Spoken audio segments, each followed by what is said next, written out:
friends, welcome to, you know, not quite Green Chill Zone, but it's a stream, it counts. So I've played myself here because I thought this half-entry Magic 2019 draft would have started by now, but of course when they said it starts on the 20th, what they actually meant was it starts in the evening because of time zones. So yeah, time is fake. So that leaves us with, well, that leaves us with some options. We can either piss away all of our money in one go on a comp Magic 2019 draft, or piss away half of our money on a quick Hour of Devastation draft. Difficult choice. I don't know if I really want to draft Hour of Devastation right now.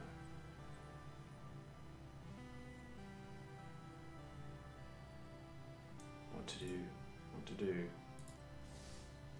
You can only enter this with gems, can't you? Ah, yes. Ah, yes. We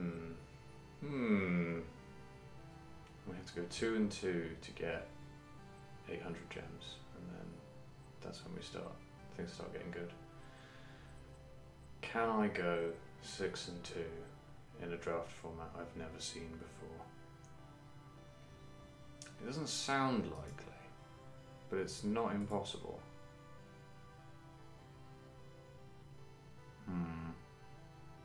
This is a difficult one.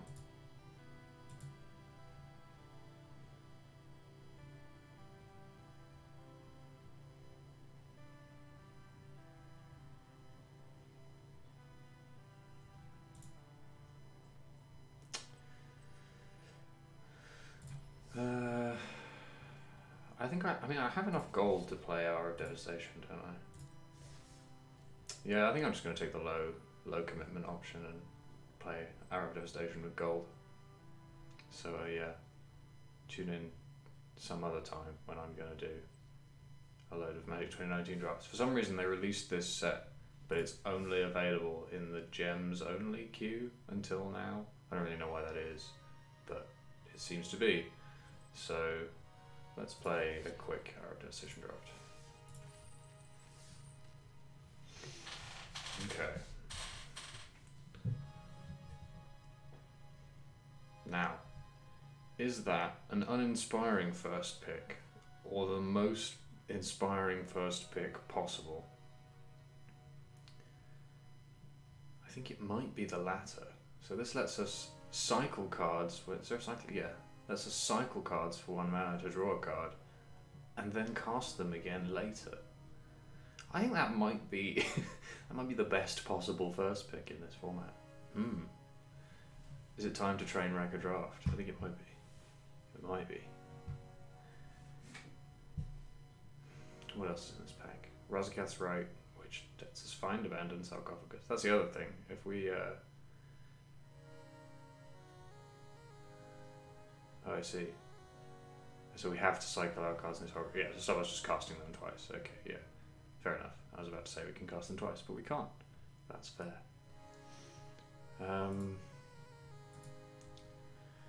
So yeah. Hey Fraser, welcome to the stream.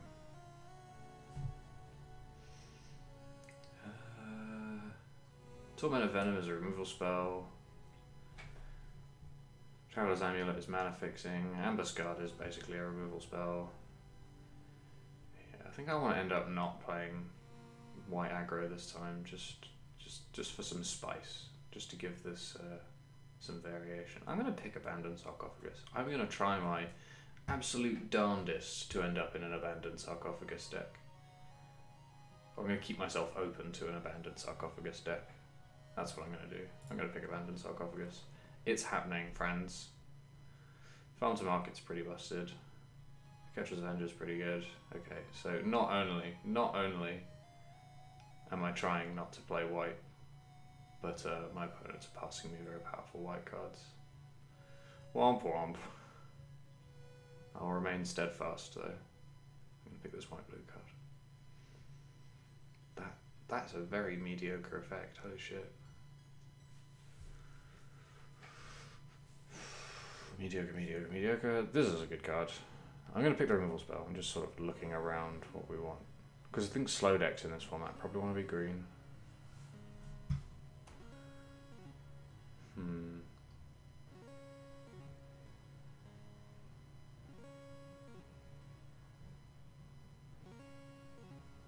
This has a sort of weird anti-synergy with our cycling deserts if we get any, but it's okay. I'm just going to pick Farm to Market and move on. The Sphinx is a very big and beautiful boy, as is the Hippo. There are lots of big and beautiful, beautiful friends on this draft table.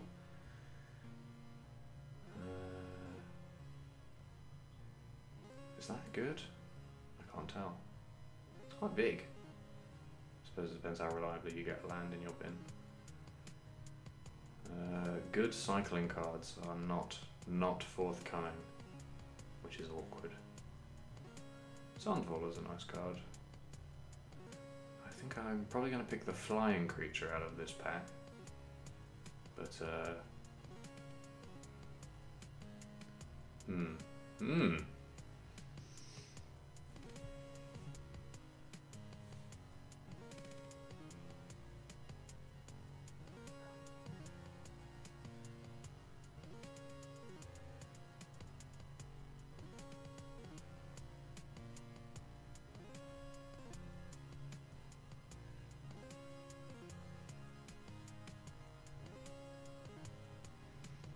Hey Garen, welcome to the stream.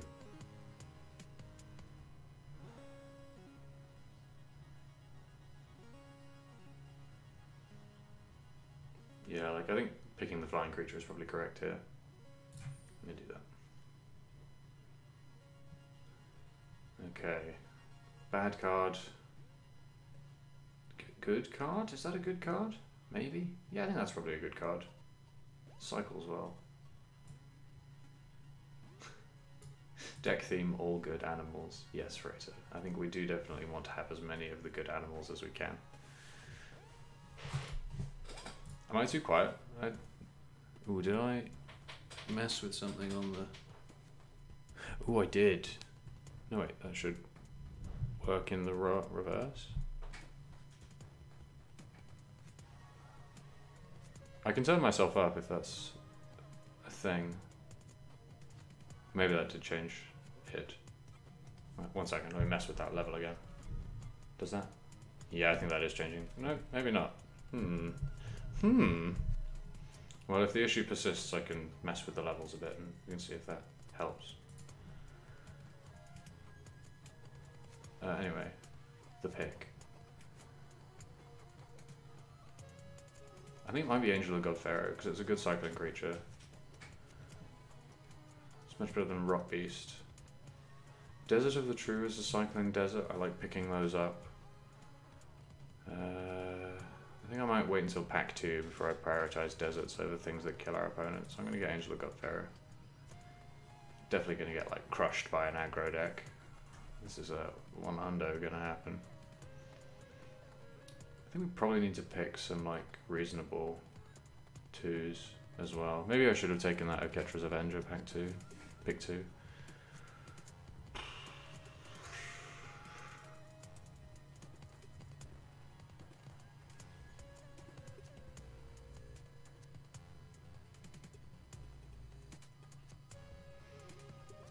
I'm going to pick Ronus as Stalwart, because good 2s are good. Sidewinder Naga. Ugh. 3 mana 4/2 is very aggressive. It's not the kind of thing I want to do.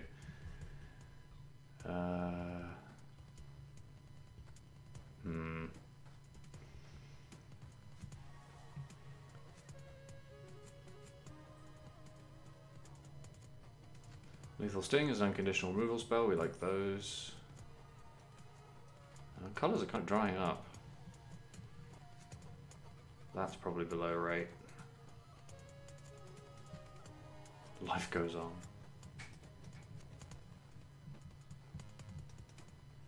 I think I'm okay to pick. I'm okay to pick a Black Desert here, I think. Not getting really any particularly good cycling cards, which is a pain. That's not one of those.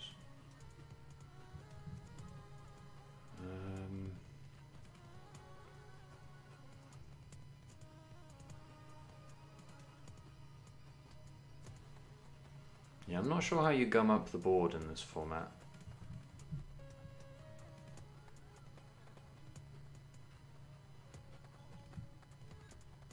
Are we the 0-5 deck? I really don't want to be the 0-5 deck. We won't always draw Abandoned Sarcophagus. In fact, we will probably quite rarely draw Abandoned Sarcophagus. Pick the 2. Razaketh's Right came back. Traveler's Amulet came back. I think I'm probably taking Traveler's Amulet over Razaketh's Right, although Razaketh's Right does have Cycling Black, which is quite good.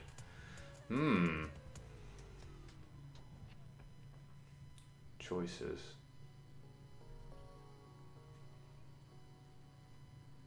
Ugh, what do?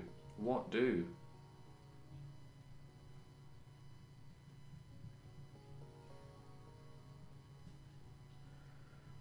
I'm going to pick Razaketh's Right in the interest of going hard on our cycling idea. Without Weakness is not good enough.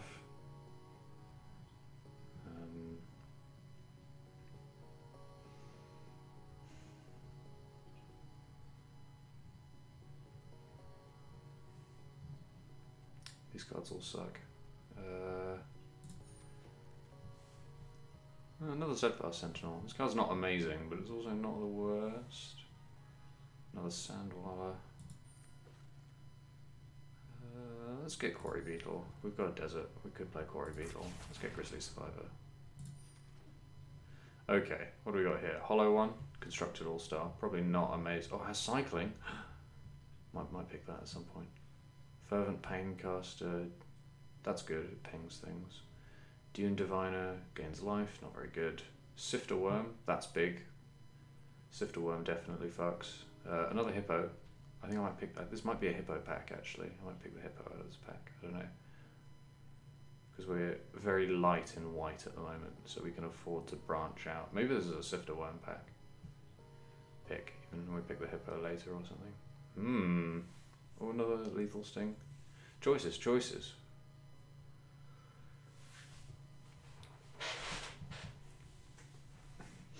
I think because it's so big, I'm going to pick Sifter Worm. It does just kill eventually. So yeah, I'm going to pick this card. Appeal to Authority is bonkers. This card's very, very good. Ketra's Avenger and Aven of Enduring Hope, also very good. Those are good cards. Wow, this is a good pack. I think I am going to pick Appeal to Authority though. That puts us. Yeah, we're going into green now, aren't we? So we're now looking at black, green, splash, white. Yeah, I don't hate that. Let's get Appeal to Authority. Another Flyer. Traveler's Amulet. Might get one of those. Another Ronus' Stalwart.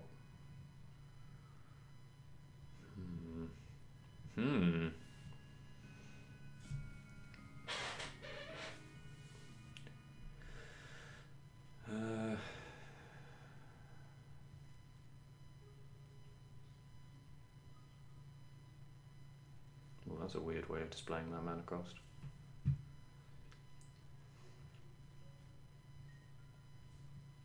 Yeah, Quarry Beetle, once you've cycled to Desert, is just beating. That's a good card. I like that card. Maybe I'll get another Flyer. Flyers are good. Which of these will make it back round? Traveler's Amulet came back round to me before, didn't it? I think I'm going to pick the... This is hard. This is really hard.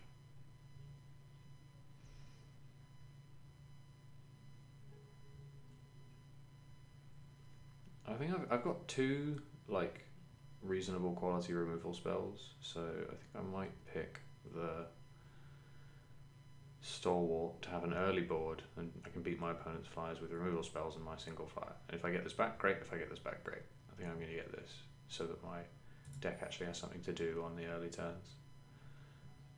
Another Ketra's Avenger, jeez.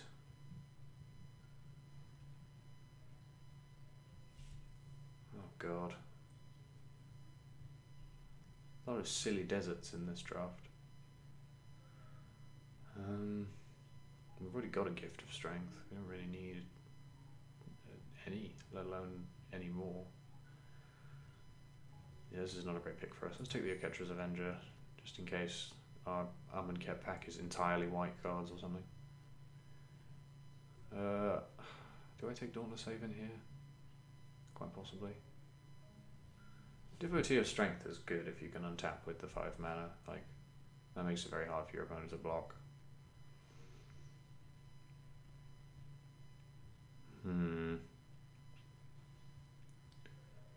Choices, questions.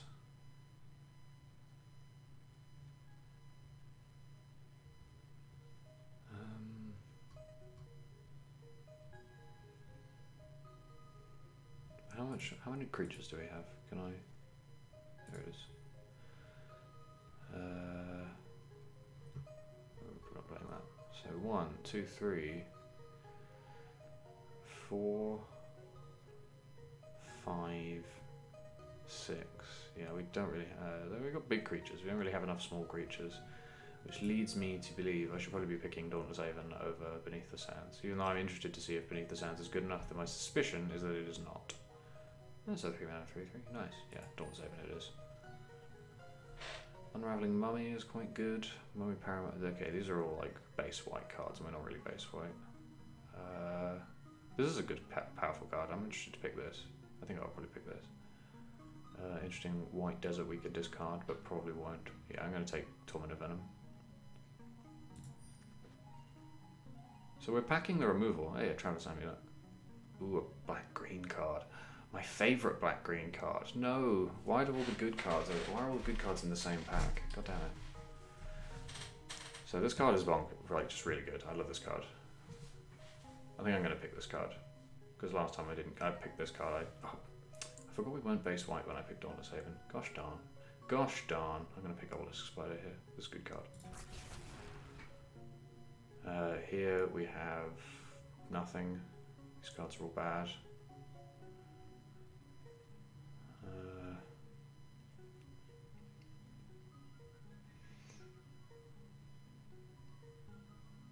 Yeah, these cards all suck.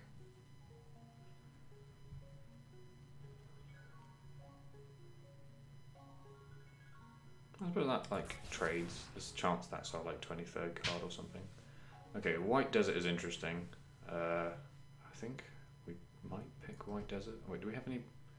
Do we care about deserts beyond cycling them? Don't think we do we? No. Nope, I'm probably not going to pick White Desert.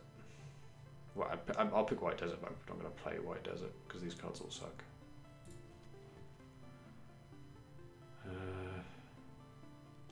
I'll pick Haven of Enduring Hope, probably just to play over Dauntless Haven, because it gains me life, stops me from dying. Hey, Flyer came back. That seems unlikely, but sold. We've already got a Gift of Strength. Another Grizzly Survivor, we're probably not playing it, but... Cleopatra Vizier of Poisons is a very, very, very good card. This card makes other cards with Death Touch, which is like, wow. Faith of the Devoted! Oh no. Oh no. I have to choose between the genuinely very good rare and the silly uncommon that makes our terrible cycling deck work. Okay, let's have a look at what our deck actually looks like if we cut all the terrible cards we're not playing. So we're not playing this. Can I double click them? No, obviously not.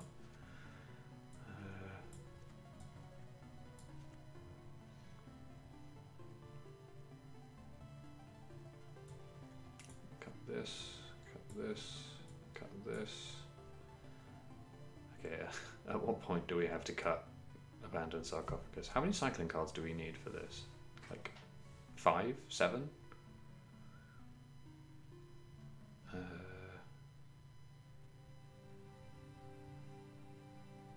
Probably no reason to play more than one of these. Hopefully we don't even play one. Don't really like the rat. Probably just trades with another 2. Okay, so assuming we get something better than that, we have a grand total of 2 cycling cards. So we want much better cycling cards than we have. With that in mind, I don't think there's any way we can pick Faith of the Devoted. The good news is, if we just get 7 cycling cards out of this pack, then if we pick Hapatra now, we're pretty set up to pick this later, because nobody else will want it, I don't think. There's no real good cycling cards for us in this pack. The next best card after Hapatra is probably, for me, Ooh, Start to Finish is very good, actually. Start to Finish is very good. How are we looking at removal spells? We have, so Appeal to Authority is not a removal spell. Lethal Sting is a removal spell, and we have Torment of Venom, and that's it. Yeah, the rest of it is just good. Oh no, we have Farm to Market as well, okay. So at that density of removal spells, and the fact that this one requires you to be in white-black to play, I'm happy to pick Hapatra here.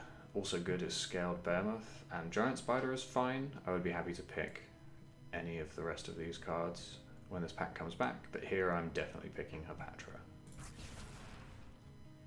Right, Defiant Great Maw, -1/-1 counters. Any interesting cycling cards? Winged Shepherd is a very powerful cycling card. It's a white cycling card, which is annoying. Soul Stinger is a big creature. Gift of Paradise is good for keeping terrible decks like mine alive. Trial of Strength is... Wow, this pack is stacked.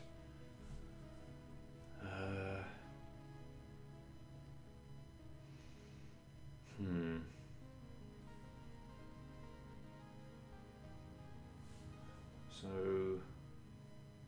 okay, so Great Maw lets you take counters off other things.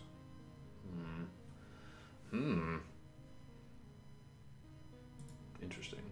Interesting choice. So I can conceivably see myself picking Great Maw, Trial of Strength, Soul Stinger, or Painful Lesson. I'm probably not going to pick Gifts of Paradise, even though I do want one. I want them later than this, because it's just, you know, it's not a very impactful pick, it's more a role player to keep my deck working. So Soul Stinger is a sort of, well, it puts counters on things sometimes. It's a bit slow. Like Defiant Great Maw.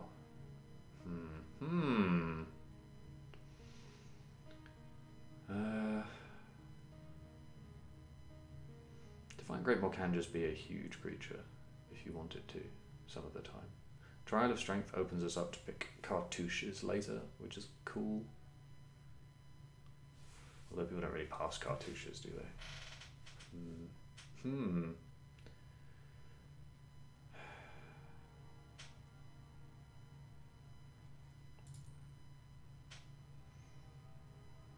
Our card quality is quite high, and we have lands that we want to hit that make me kind of want to pick Painful Lesson. Oh, you can target your opponent with it, value. How many creatures do we have again? 1, 2, 3, 4, 5, 6, 7, 8, 9, 10, 11. Okay, so we're starting to get to an acceptable creature density, but maybe we can pick this spell. Maybe. I think I would like this spell. I think I would like this spell. What's our spell density? 1, 2, 3. Yeah, we're almost definitely not playing this, which is sad, but reasonable. Let's say we don't play this or this. What's our deck looking like? Okay, so we're low on the earlier creatures. I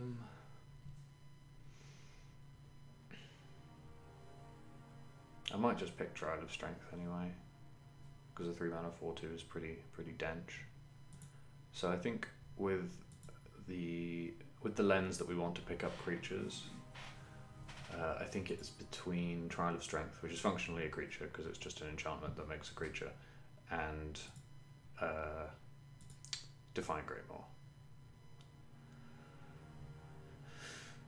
And I think, what do I think? Are there any like good targets? Oh, we can put... that's neat. We can put 2 -1/-1 counters on a snake to end up with a 4/5 and another snake. How likely are people to pass cartouches? I mean, they're not people, I guess, they're machines.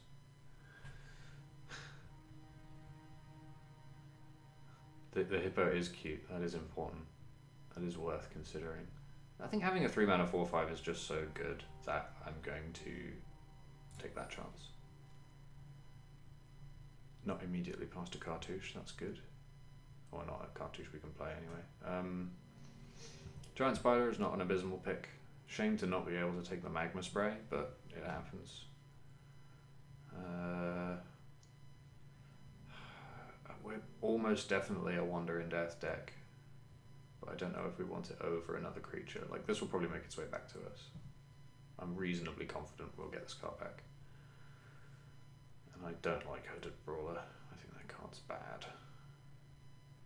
Do I think that card's bad? Is that the card I'm thinking of? Quite possibly.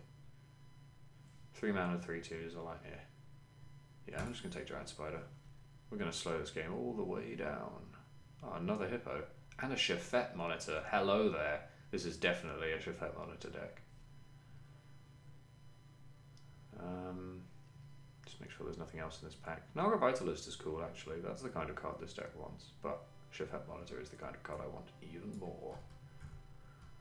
So Shafet Monitor is a big old creature for 6, but we can cycle for 4 to not only draw a card, but search our deck for a desert and put it into play, which is the nuts. I love doing that. I would love to play Heaven and Earth, but I don't think we can, which is a shame. Having a if this comes back round, I'll pick it, because having a not sideboard, but oh yeah, we'd have the main deck it, wouldn't we? I think this is the pick is probably Shafet Monitor here, just because I love that card so much. But I like Vitalist. Vitalist is the kind of card I could also see myself picking.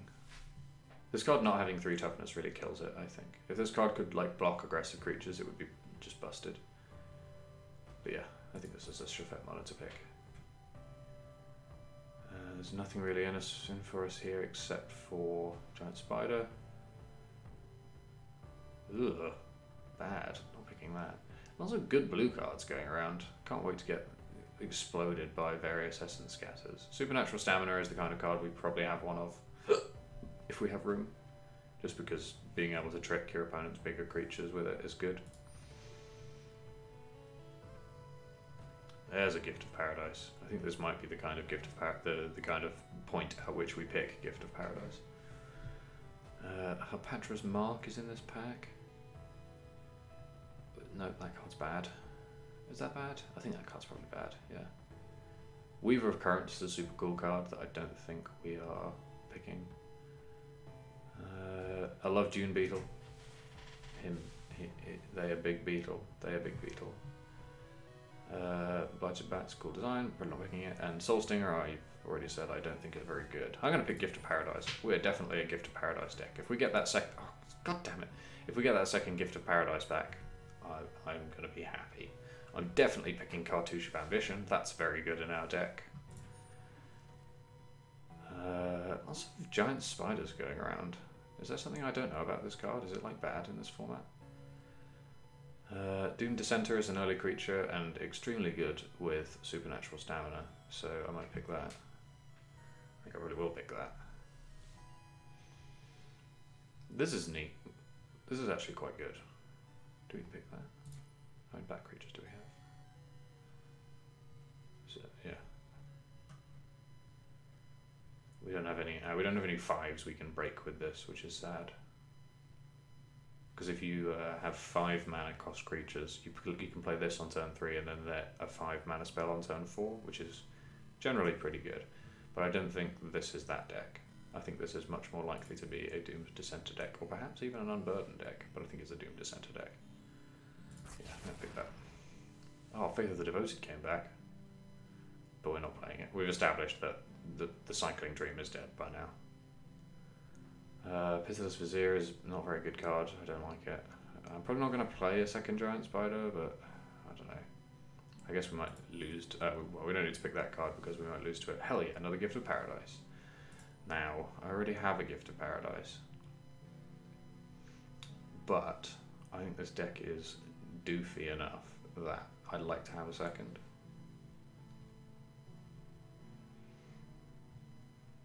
Helps us play our white cards more easily, helps us play our off-color splashes more easily. This lets us draw cards, which is good. Are we the 2 Gift of Paradise deck? Is that a question? I think I'm the 2 Gift of Paradise deck. I think I'm happy to play 2 Gift of Paradise. This card's just busted, so I'm just going to pick it because if we ever get to cast even one half of this card, it's really good. So I'm just going to take it. And we got Vitalist back. Wait, does Vitalist... Vitalist doesn't untap our lands, does it? There you go. Have a Vitalist. There you go. No, okay, just adds mana. Fair enough. Should take that removal spell and that terrible curse. Right. Ooh, I got some Vault progress. Okay. Did I even? Anyway, let's have a look at this deck. So, right. So, are there any? Wait, let's cut the cards that are bad first of all. So, this card's bad. Get out of my deck. What else? This card's bad. Get out of my deck. Okay, we probably don't need to play. Hang on, how many 2s is this? 1, 2, 3, 4, 5, 6. That's actually not a terrible amount of 2s. But Khenra Eternal is pretty ass on the defense. Shockingly, for a limited deck made by me, we're overloaded on 3s. We need to have a concentration of creatures for Lethal Sting, don't we? So we're at 17 lands, which, yeah, I don't think this is quite an 18 land deck. I think we're happy with 17 lands. How many cards is this? 42. Okay, so we need to cut 2 cards. Which ones? Probably 3s. And maybe one of these large spells. No, this is not. This is a 3, so even more so. Can I? No? What? Okay. I don't really understand what that sorting method is, but it is what it is. So, what's the worst card in this deck? Maybe now Angel of the Godfarer, now that we're not cycling very much. I quite like having that top end. This deck gains a lot of life. We don't have any other embalm creatures for this, do we? No, so this is literally just for its own benefit. But it is so good. And now that we have 2 Gifts of Paradise, we can cast it pretty easily. Do we play a basic? We don't have any way to find a basic island because we actually never got any amulets, do we? Yeah. So I'm going to cut that basic island. Yep. Get out of here. Do we need 3 planes? No, wait, do we need 3 planes? This is definitely a 2 planes deck. Especially with a desert. Can we... No, it's not island. Oh, what's happened? There we go.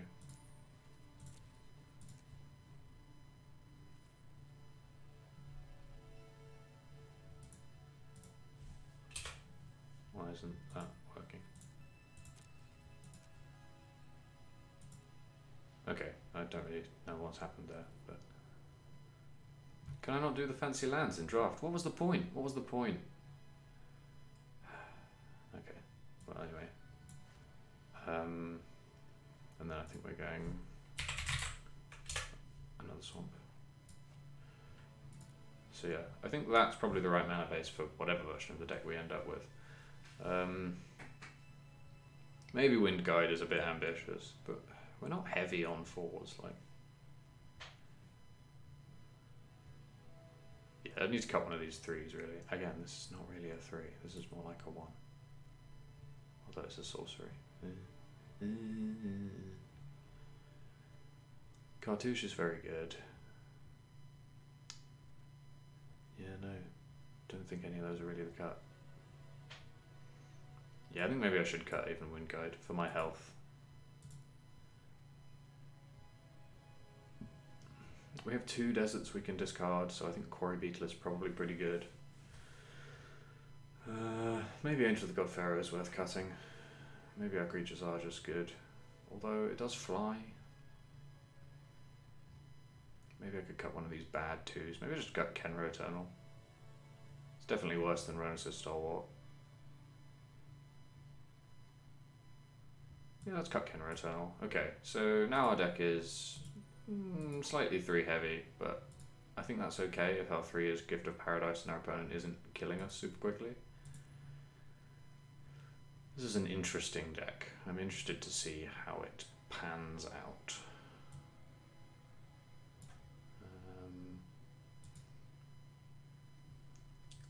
Right, so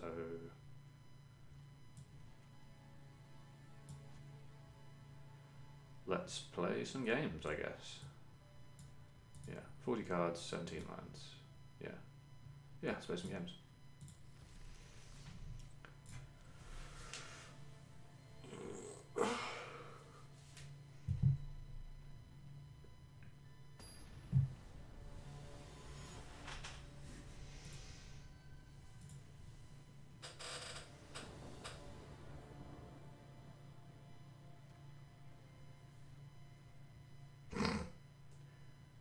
This is the kind of hand that I'm probably going to keep. I probably shouldn't, but if I hit any land, I can, yeah.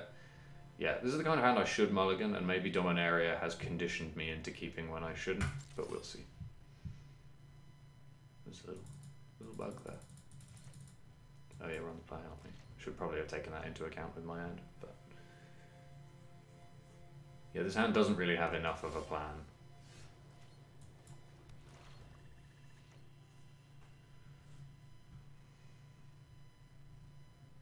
What, is everything a bit dark to you? Or is it because it's my opponent's turn? Wow, opponent didn't play a 2-drop. No, it still seems kind of dim. Is that a setting? No. Huh. Wild. Well, we drew lands, so...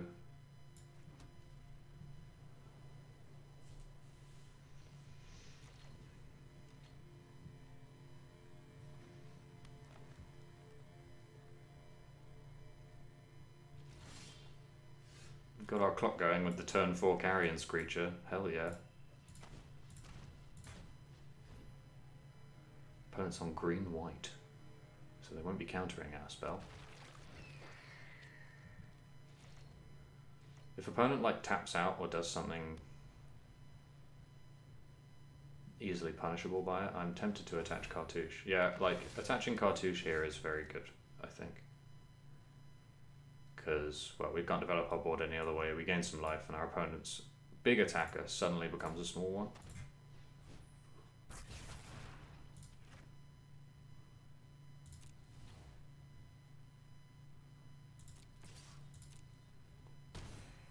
Yeah. Like, our opponent could just go removal spell now and that would suck, but we're not super far behind if they do that, so I don't really mind.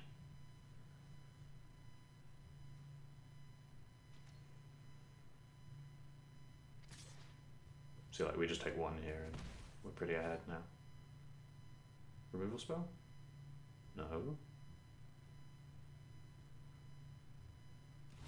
Sweet. So now we can beat the removal spell. I'm just going to attack.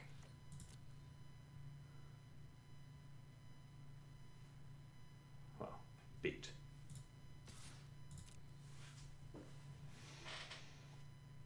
Okay, so the question now is, do we want to beat this removal spell? I think we probably do. Yeah, I think we probably do. Just because having a fire is so good.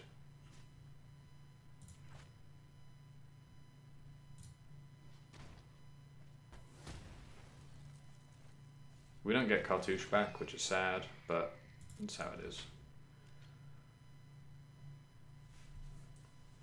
I would love to draw a land, But I do deserve this for keeping my terrible hand. I just hate mulliganing in Arena so much, because you only get to play one game. So if you mulligan and your opponent just runs you over, you just feel punished for mulliganing. Well, we drew the land.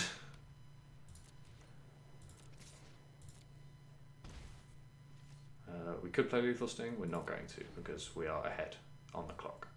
Our opponent is only attacking for 3 each turn. Oh, that's a very good draw. Oh, wait, he doesn't do it immediately? Oh, okay. Okay, sure. So this stops us from attacking, which is sad, but, you know, believable. So I'm going to cycle this desert.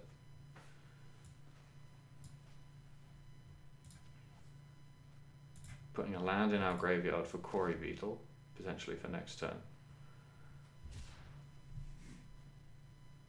Yeah, I'd heard about the thing about the game taking the best of your 2 hands. Okay, so I'm just going to let Obelisk Spider attack here, I think. Yeah, I'm going to do that. Rather than spend my card to kill my card to kill their card, I'm going to wait. Just hold back, because our opponent's not attacking for that much.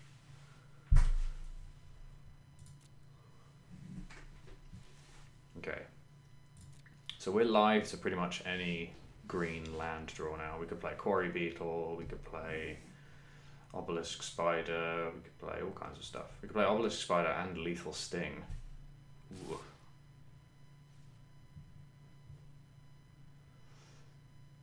No block.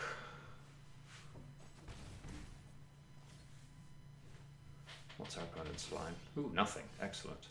Okay, so we did not draw the green land, which is unfortunate, but we've still got time. We've still got time.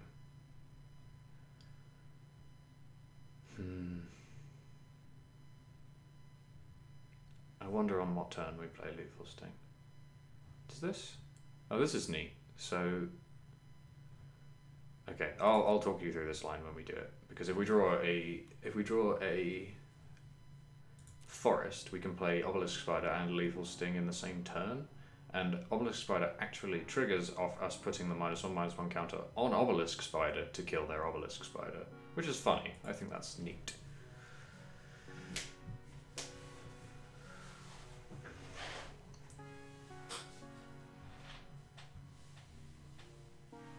It would be unfortunate if we never drew a... Ooh, that's a good draw for opponent. No luck.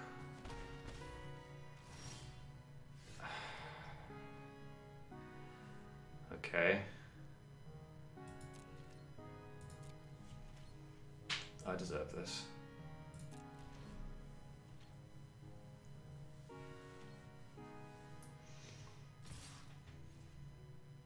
So we go to 7.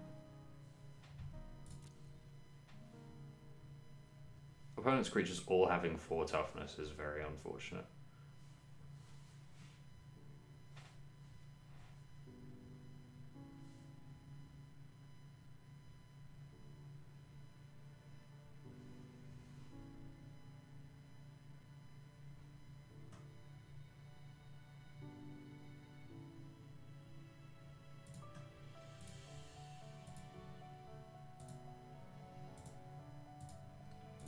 Umming and ahhing about. Kill me! There we go. Is that lethal?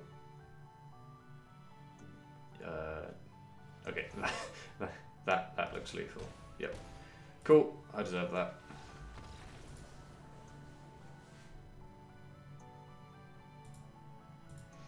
Okay. Lesson learned, keep hands with lands that allow you to cast your spells.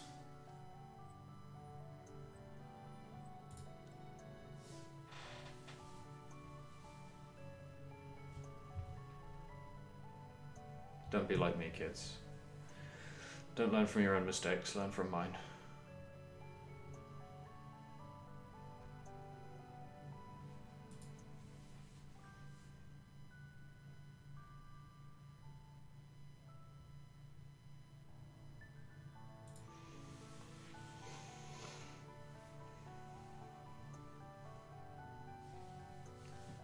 I mean, I had a lot of draw steps to draw a green land, but ultimately, like, I just didn't. And that was a mistake of me to keep that hand. I should definitely have mulliganed. And this deck might not have a lot of, like, snap keepable hands. Probably involves, like, the lands are kind of fiddly, so it probably involves a reasonable amount of thought as to whether you keep a hand or not. But, you know, I got my Johns in early. I said that we would be train wrecking this draft. And we're on goal, so we're basically free rolling at this point anyway. This is fine. This is fine. It's not the best, but it's fine. It got better.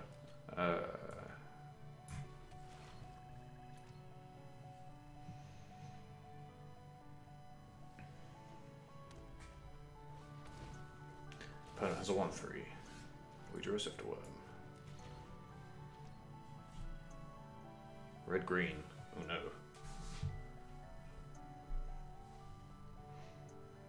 Maybe I should have picked this card at some point.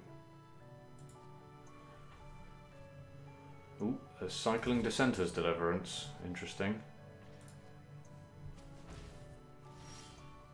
Ooh, Patra. That's a good card. I like that card.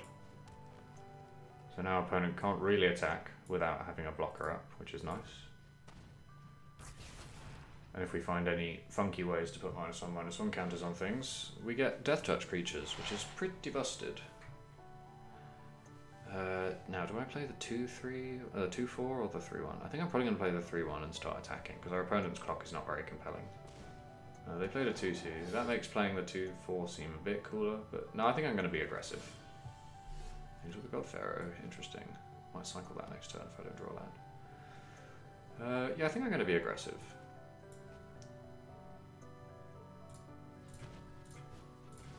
So yeah, opponent didn't attack with their 1-3, even though they could have. Weird.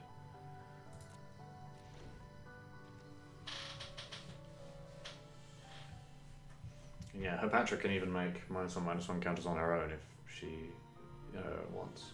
If you can connect to the opponent with her.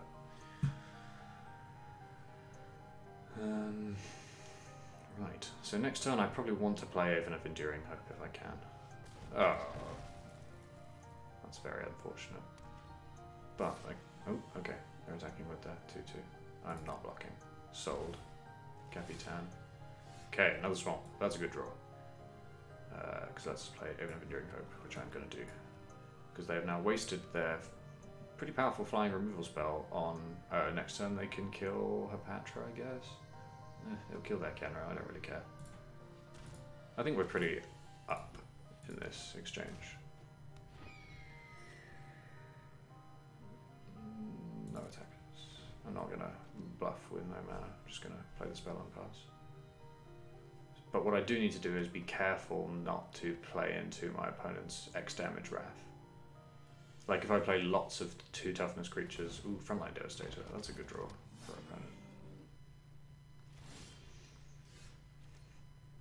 Okay, so Gift of Paradise puts us at 3. Can we play anything else on 3? It doesn't look like we can. So, but it does develop our mana and lets us draw a land and play Sifter Worm, which might be good. So what I might do is Gift of Paradise and then cycle Angel of the God Pharaoh, or do those things in the other order. Yeah, if I do those things in the other order, then if I draw a land, I'm open to Giant Spider. Otherwise, I can just play Gift of Paradise and feel fine about my life. Yes. Is that... Having the Angel in my hand would be quite good, though.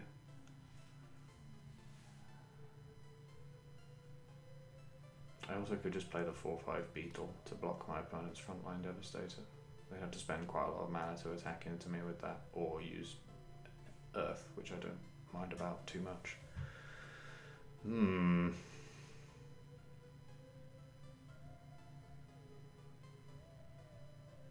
I've got a lot of life. I'm going to be greedy and cycle the Angel.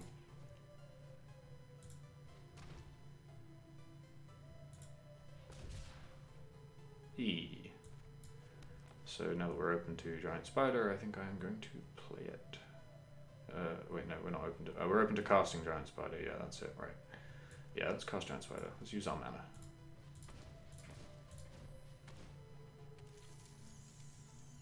And I'm going to attack. Because now our opponent can't attack with their Kenra, otherwise the spider just eats it. Or does it? I think we'd probably ultimately end up taking a hit from the Devastator here, which is upsetting, but was probably bound to happen.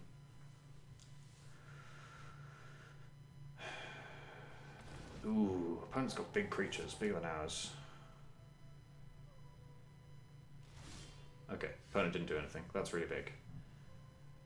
Because now I can cast Gift of Paradise and Torment of Venom on Frontline Devastator, which is big game. Big game. Either that or I can make their 4/4 very small. But I think I'm going to cast Gift of Paradise and then Torment of Venom. Alfred, thank you for keeping me posted on your packing. I hope it goes well for you. This also makes a Death Touch snake, which is nice. Opponent can get rid of it pretty easily, but ooh, kill it. Shrinking this helps us attack with our flying creature. Yeah, and now that we have a Death Touch, we'll have a Death Touch creature to kill Devastator. I think I'm just gonna Gift of Paradise. Target. I don't know this forest. Do I target forest? Yeah, I target forest. Pay 1, 2, 3. Yeah, and Torment of Venom. Target. You're 4/4.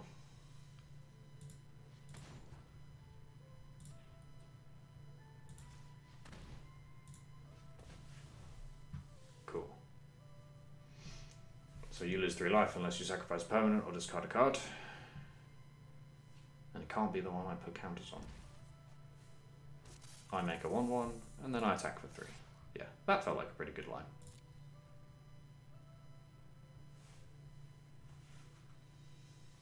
And that means that we have 1, 2, 3, 4, 5, 6, 7 mana, setting us up perfectly to play Sifter Worm next turn.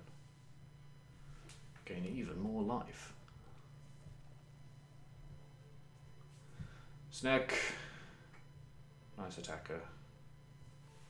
Snap Trample, does it? No, it does have Afflict though. So they can just, what's it?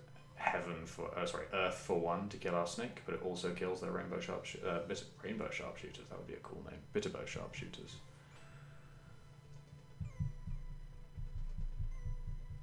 This card's very good.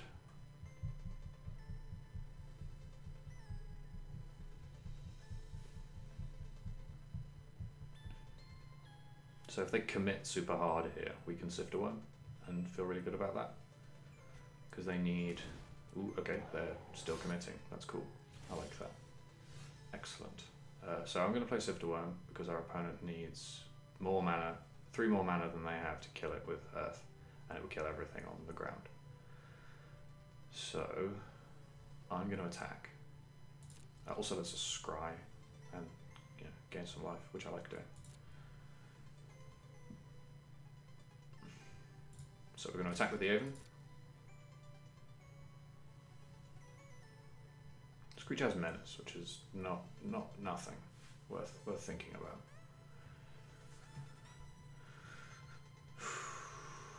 I like that this game lets you see cards you've seen in your opponent's hand.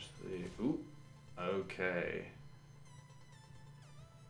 Sure, opponent is spending Gift of Strength to beat out Aven. I think I'm fine with that. Yeah, I'm fine with that.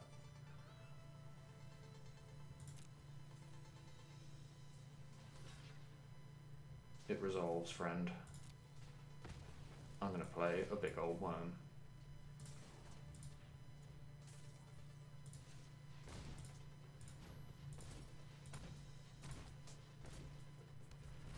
So we scry 3. And then the top card, so these go to the bottom. I'm going to keep Cartouche on top, gain 3, and then next turn we get to play Cartouche, which is awesome. I don't need any more lands, so I'm going to keep this to cycle for probably next turn. Yeah, if I get to cycle this, I can put it into play with the Beagle or something. So yeah, next turn I'm probably going to cycle and Cartouche. Yeah.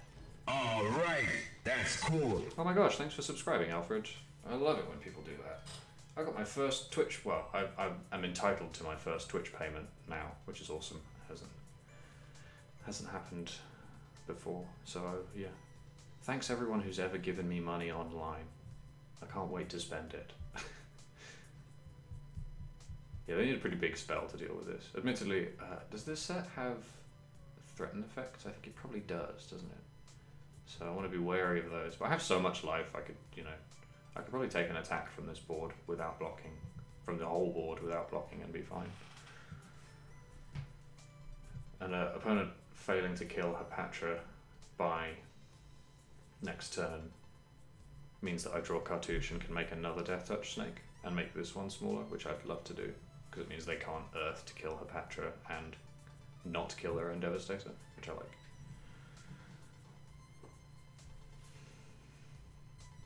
Right, so what? How does opponent block if I attack for 7? They probably block. So they have mana for Frontline Devastator, which is annoying, but so the best block they can make is probably this. Yeah. Oh wait, 1, 2, 3, 4, 5, 6, 7, 8, 9. Okay, they do have enough power to deal with it. And this has vigilance. Okay. Just wondering if I can make it impossible for them to block Worm. Okay, they're just all in now.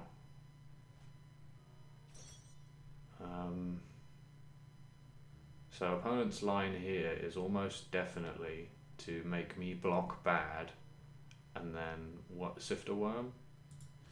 So then Earth Sifter Worm, yeah. This is the kind of attack that opponent probably concedes after.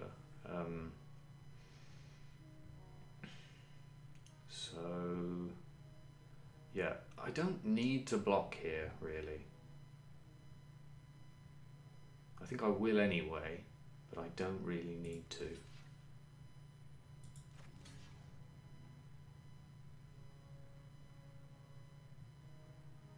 What could I be dead to here? Let's find out, I guess.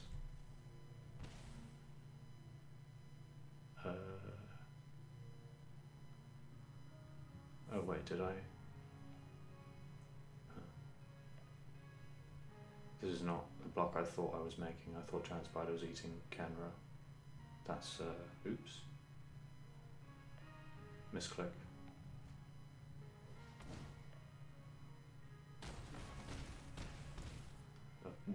Fortunately, opponent assigned their damage wrong, I don't know. Anyway, I'm going to play Cartouche and do a lot of damage. Yeah, I think opponent wanted me to block one of their potentially 4-power creatures and then Earth my... Oh no, that's only does 2 still. Yeah, I don't know what my opponent's line was.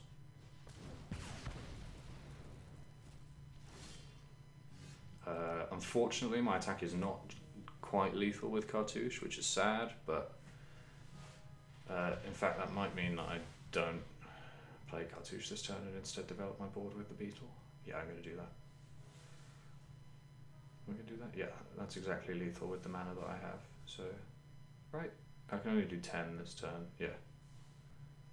So, combat, attack.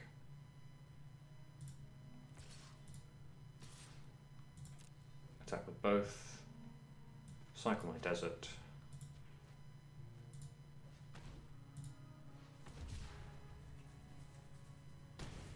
Opponent goes to 2. Second main, cast the Beetle. This game went a bit better than the last one. Hell yeah. And keep this land.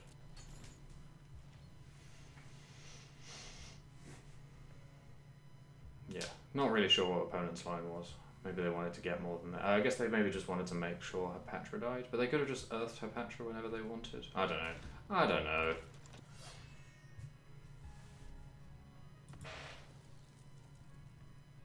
Oh, they've got a 4/4 now.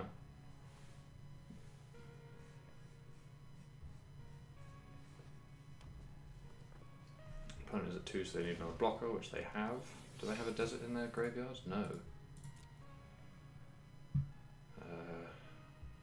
So opponent has to block this with 5 toughness, and the only way they can do that is with this and another creature, which means they're just dead, yeah. Yeah, but opponent's dead here, so I'm just going to cast Cartouche on my big worm for funsies.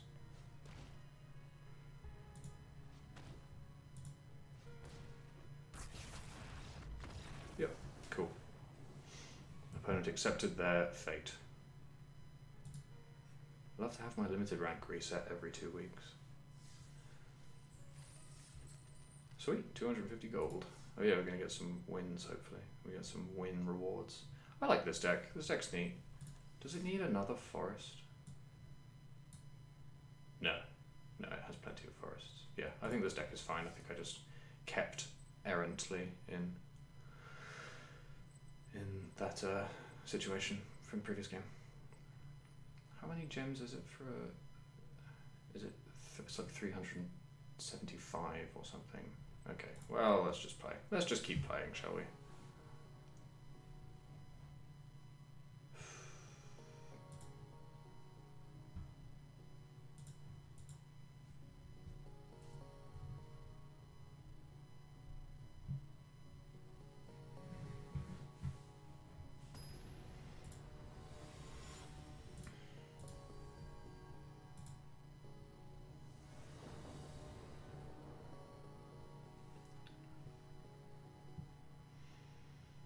This is marginal. This is probably not a good keep, but as is my habit, I'm going to keep it. Who knows, maybe we'll draw a Patra.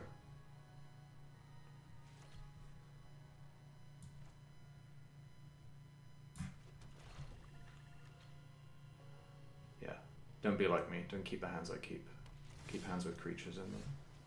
We drew a land, so we have a 4-drop we can play.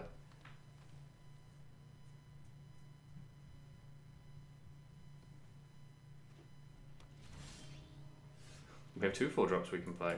Things are looking up for us. This is one of those situations where rather than cartouching our 4, we'd probably just play another 4, double our clock. Oh no, opponent played a flying creature, no. Oh, my game's holding priority for me so that I can fucking supernatural stamina my opponent's creature. Hell yeah. Alright. Let's play a bird.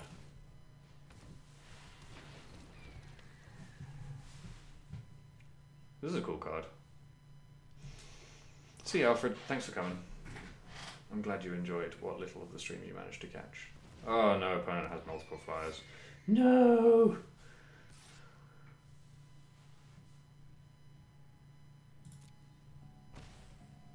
Opponent has multiple good flyers. Ugh. So, contrary to everything I just said, I think in this case we probably want to... No, we don't cartouche our card because they can still block profitably if we do. Suck.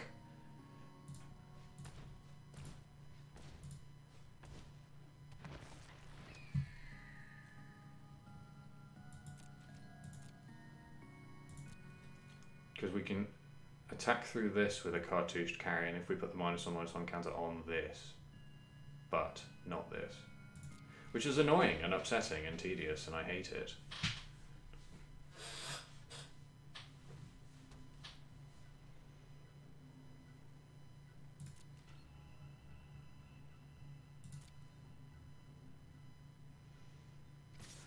Yep, but it's on the attack. Please don't play another flying creature.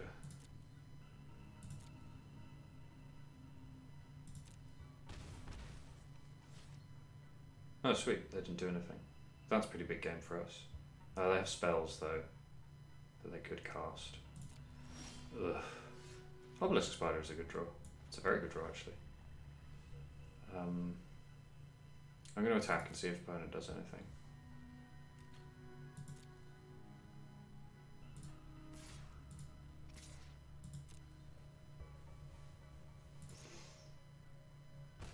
Opponent did not do anything.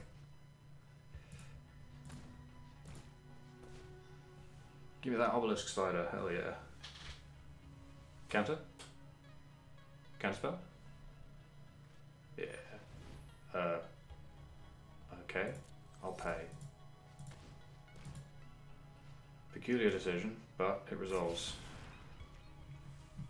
Don't do things like this, friends. Unless you win the game, do not make an opponent pay extra for a spell because you have discarded a card and they have not.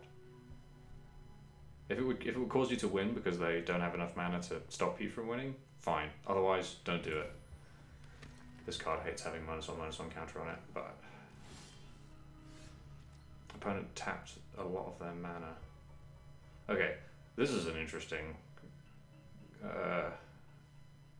conundrum. So I want to play 2 3s this turn, but which ones? It might actually be Lethal Sting and Cartouche.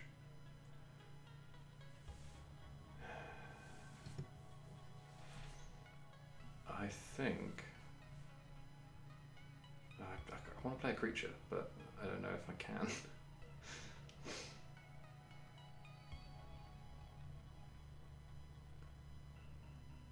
Okay, so this... Okay. This lets you take counters off things. So if I sting the spider and I play Greatmoor, I can pick the counters off.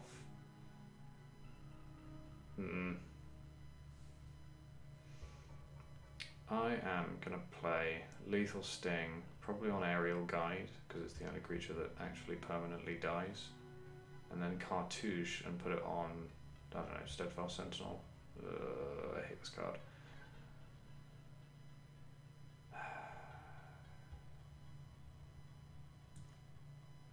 Yeah, I'm going to do this. Wait, what am I targeting? Alright, right, okay, so that's an additional cost. Target this creature. Put the -1/-1 counter on the Spoider. Drain our opponent for 1, and then Cartouche also on the Spoider.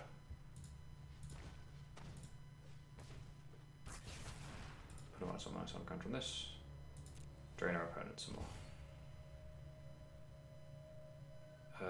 Yeah, I think that's probably correct.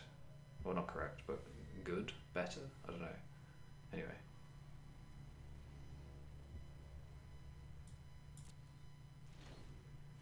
So the next turn, if I happen to want to play Greatmoor, I can pick the counters off Obelisk or something? I don't know.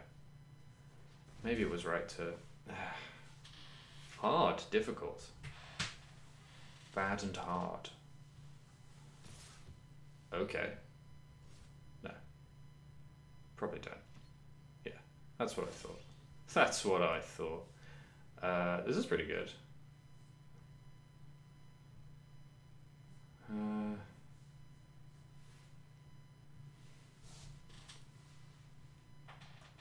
Do we care about forcing an attack through? I don't know that we do all that much. I think I'm going to play the Hippo as a 2/3, which is underwhelming, but it makes our spider a little bigger. And it drains our opponent again, which is nice. And it lets us represent supernatural stamina, I guess. Yeah, I can do this.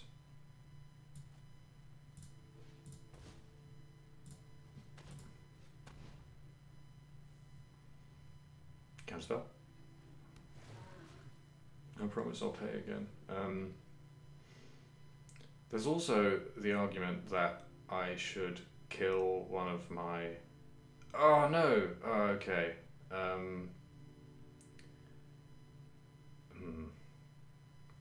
I could spend my supernatural stamina to keep my flyer around and have a 4/5 instead. I might do that.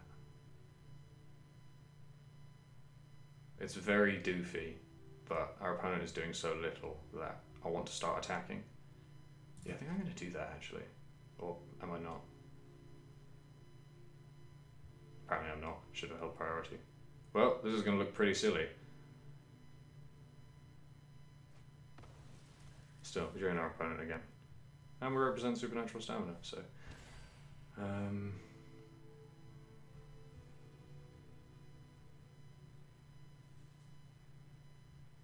I don't get to take them off the Hippo. Yeah, this was a mistake.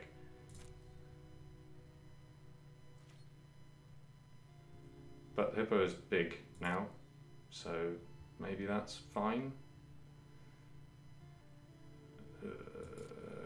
Bad line. Bad line.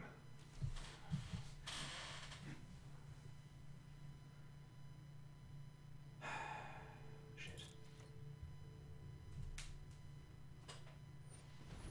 Oh, opponent has... Oh wait, they can't cast the other half of that card?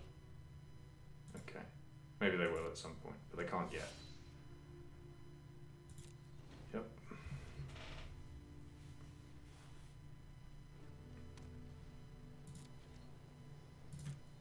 Still not doing anything, huh?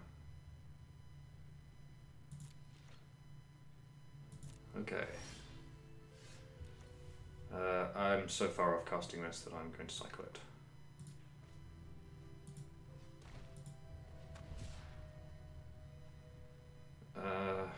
Probably going to cycle this too. Just because I don't really need lands, I need spells that affect the board right now. Gift of Paradise. That doesn't really affect the board, but it's big. Opponent has... Oh, they can't eternalize this, can I? Oh, no, they can. It's 4 white. Okay, yeah, they can actually eternalize this immediately. So that will just trade off for the Hippo and then make a 4/4. Although, that doesn't block Hippo very well. So, okay, how can they kill Hippo? They would need to spend at least this, in fact, and both of these. And I can Supernatural Stamina the Hippo. So I think I would take the 3-for-1 there. I'm going to attack with the Hippo. Because then we can start pressuring them with the Hippo and Appeal to Authority. Yeah, I'm in. If you want a 3-for-1 yourself to be able to eternalize, I'm okay with that. No? Okay, they're just going to spend the... Yeah, that's fine. And then they're going to spend this next turn. Which is, you know, fine. Just appeal or something.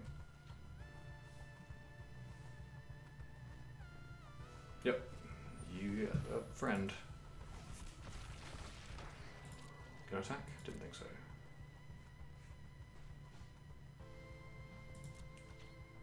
Okay, we got to play Gift of Paradise this turn. Oh, Doom Dissenter. That would have been a great target for Defiant Greatmaw. And when I eventually Supernatural Stamina it, will probably still be. What are these swaps?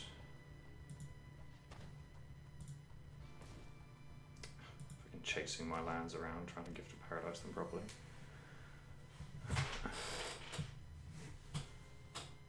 Right, so I'm going to play Doom Dissenter with black.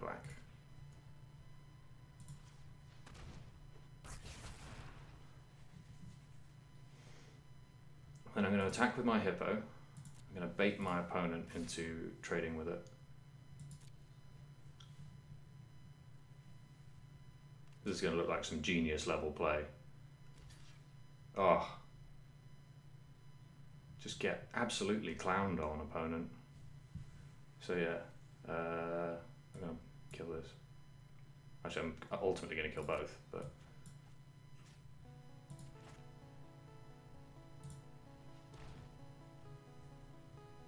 Yep. Hippo's going to die, come back to the battlefield, put the -1/-1 counters on Doom Dissenter, make a 2/2. I'm a genius. Hell yeah. Nice cards. Oh, they did not play a Swamp.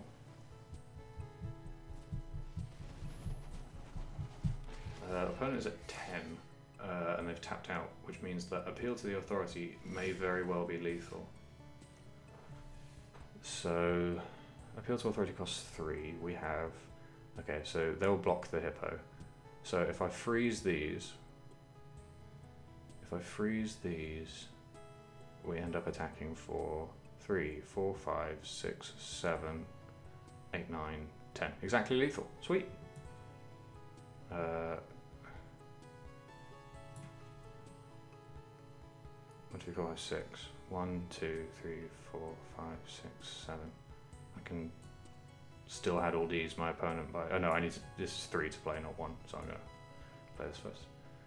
On my Carrion Screecher.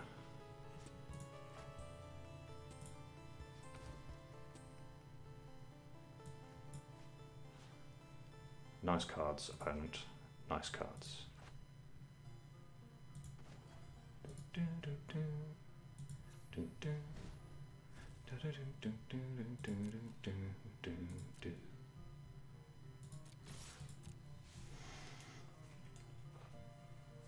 Told you Appeal to Authority was a good card. Didn't even block. To be fair, they did get completely outplayed, so that was fun. That was fun and funny.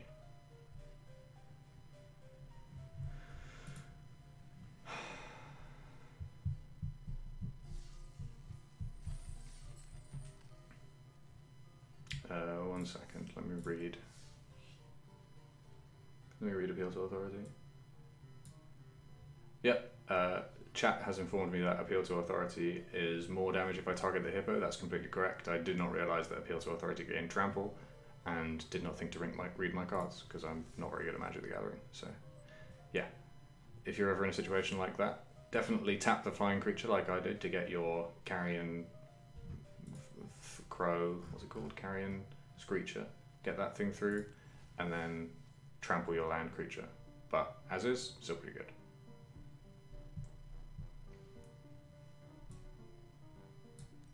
So, we're on the road again. Now up at 2-1, looking much more respectable than that game where I kept a terrible hand and died. Hooray!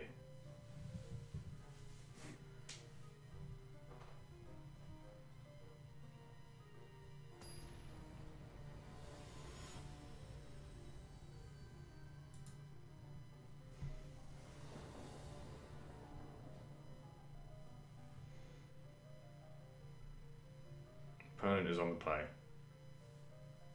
I'm gonna make a point to remember that this time.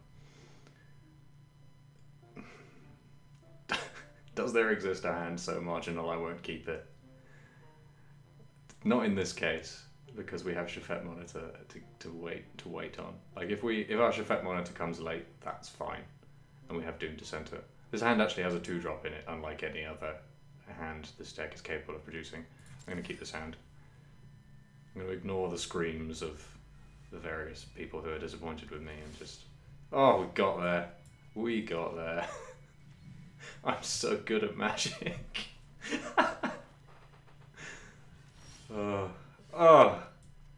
Just... Wizards of the Coast, hire me. This is one of the things I love the most about Hour of Devastation drafts. You can play these cards, because they were pretty ass in base Armenket Limited. Okay, opponent has a spell. Oh, I hope it's not Magma Spray. No, if it was Magma Spray, they would have played it. Oh, opponent has a 0-5. Oh, we're so favoured in this game. Oh, justice. Justice, justice. We're not going to play the Cartouche on our Doom Dissenter in this particular case. Are we going to cycle the Angel? Nope, this is a game where we're probably playing Angel. Because we can Shafet Monitor for our White Desert.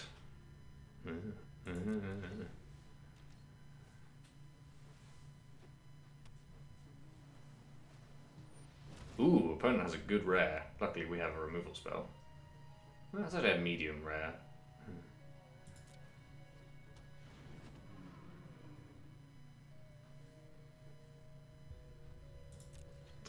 Big shout outs to Eshlar in the chat just now realising that Obelisk Spider has reach. Hell yeah, it does.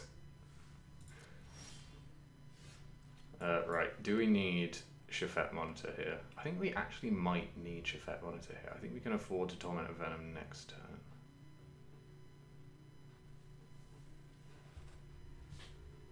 Yeah, no, I love cycling Shafet Monitor too much to do it any later than immediate.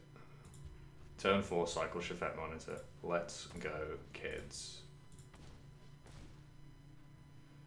Hell yeah. We're going to find our White Desert. Let's play our 4-4. Oh, we drew a land. How perfect.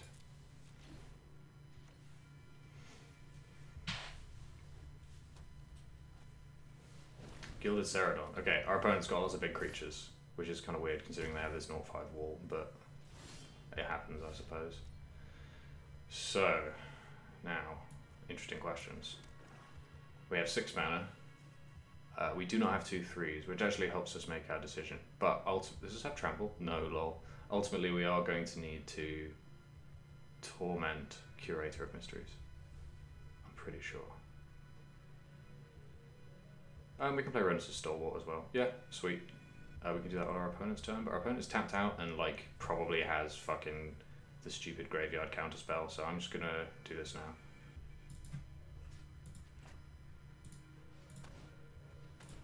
I could have played the Angel, but I want to do two things, because doing two things is generally better than doing one thing.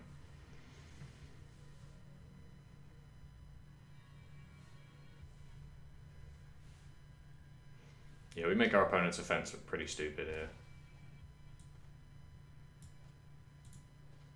Ha, nice wall. Can't block my exerted 2-2.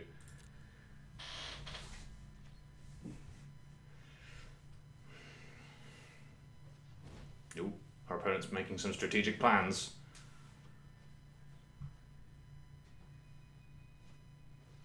Ooh, Nest of Scarabs. Oh shit. Oh, they don't have one. Never mind. Oh wait, do they control? No, they don't control. Oh, they do control one. Well, that's a bit of a punt. How much do I care, really? Why? Why not attack with this? I'm not going to block with Stalwart. Gift of Paradise. Hell yeah. Trying to win? Why? Target me. Doop, doop, doop. Gain some life. Alright, we have 5 mana on deck. So I'm going to cast Haven of Enduring Hope. Yeah, gain some more life.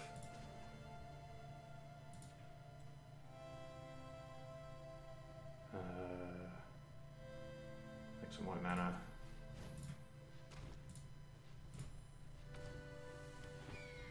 Oh, I love this so much.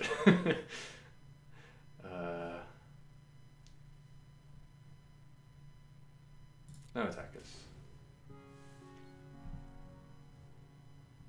This deck is both fun and sweet. Ooh, Javelineers. Ooh, Javelineer and Nest of Scarabs. Baby! Ugh, opponent is out here to destroy me.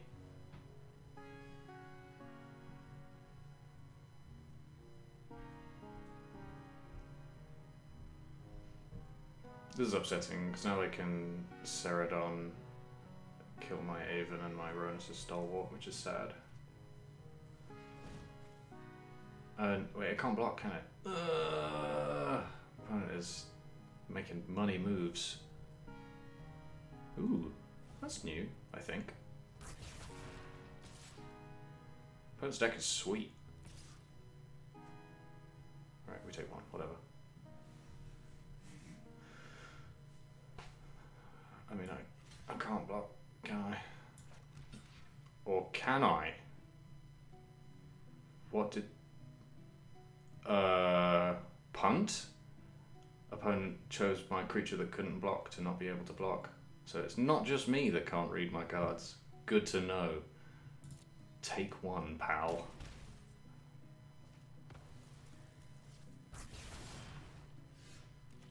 Okay, another Ronus' Stalwart. 1, 2, 3, 4, 5, 6, 7, 8. So we can't play both of these this turn, which is sad. We could play this and this. However, I'm inclined to play... Opponent doesn't have any cards left. I need to kill this. I need to get this out of here.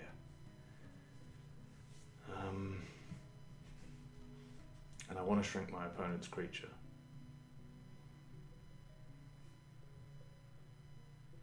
I think I'm just going to Von my board out.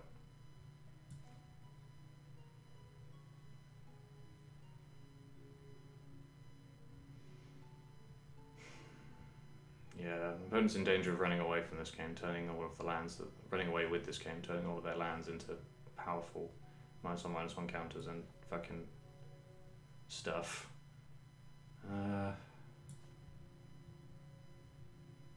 Shit. Choices. I must make them.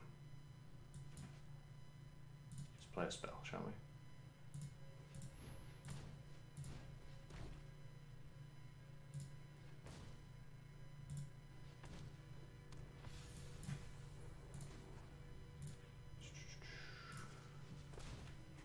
I love playing Gift of Paradise. It's so much fun. I'm probably not attacking. Because now my opponent has to work really hard to stop me double blocking their Ceradon in a nice way for myself. Another nest of scarabs! Oh no, have we lost? Ugh. Hey Regression, welcome to the chat. These words are all nasty magic words that you don't want to have to think about. Okay, so what are they targeting? Angel, yeah, that seems clever. Okay.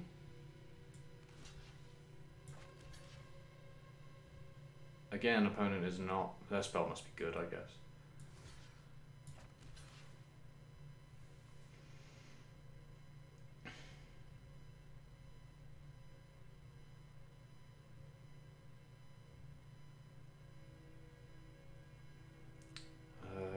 They can instant speed stop me from beating that, so I'm going to triple. Let's give that a go, shall we?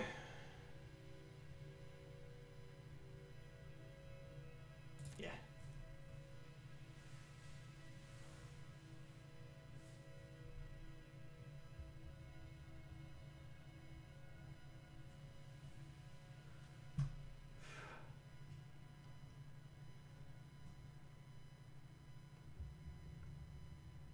This is such a pain. Although, I really want to know what this spell is now. If it gives like first strike, I'm so completely busted the hell up. Opponent's like suite is pretty kitted out. I've got the Nest of Scarabs deck seems to be paying off for them. I hope I beat them. You know, I hope I beat most people when I play them. Okay, cool. Cool. Whew. Rats. Cartouche. Please no removal spell, one time. Please. If it was a removal spell, they would have played it. Yes. Okay. Did we kill the Curator here?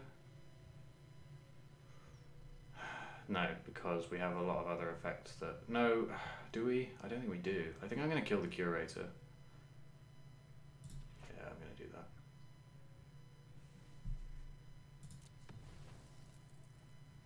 And then start attacking with my big lifelink angel.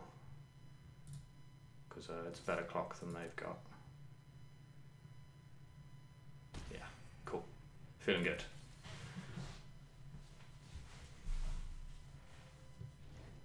No end step discard. Means their spell is good. Must be a creature they need to play.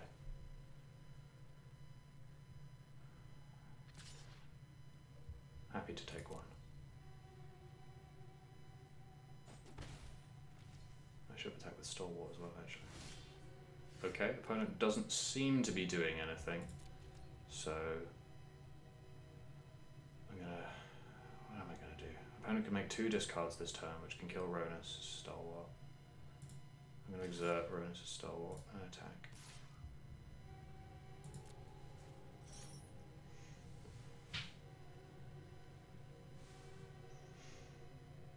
Because this means that Angel is lethal next turn if they don't do anything. Because if I attack with this, they can block it with the 0. Exerting Ronus' Stalwart stops it from being blocked by the 0, so if they want to block it, they have to trade with their Javelineer. Or spend 2 -1/-1 counters. Oh yeah, they can just make a shitload of... wait, the insects can't block Stalwart. So if they do this a second time... Nope, okay. They just didn't do anything.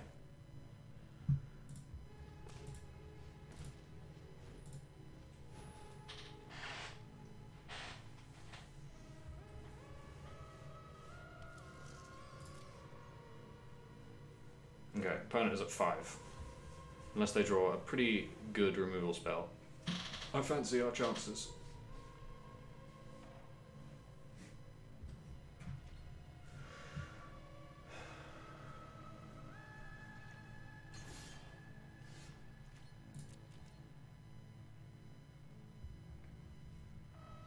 Okay, so they can't trade for my spider, they can trade for my zombie with various insects. Okay, they're freezing my board.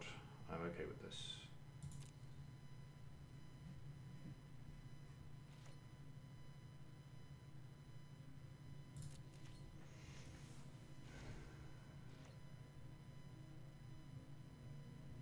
What is in their hand that they don't want to discard so much? Tormenting Voice? What? You have a use for your cards. Discard them. Turn them into delicious 1/1/1 counters.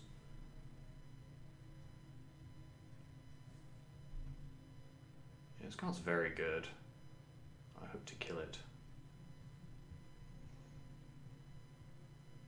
I think I was right to kill the Sphinx with my... Okay, cool. I'm killing my... The insects! They're coming! Ooh, yeah, don't attack with that, friendo.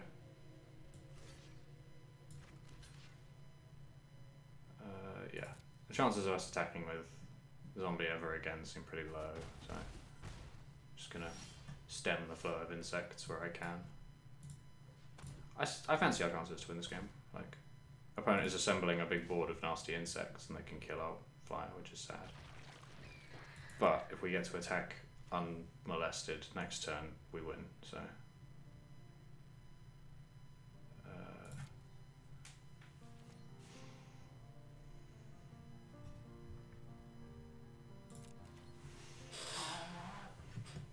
Are we going to finish another game with more than 20 life? I hope so. Perhaps we're going to attack. Discard the... Nope, okay. I guess you don't want to discard... Oh, the Eternalized creature is in the graveyard. I see. The proven combatant. I'm dubious of my opponent's strategy here.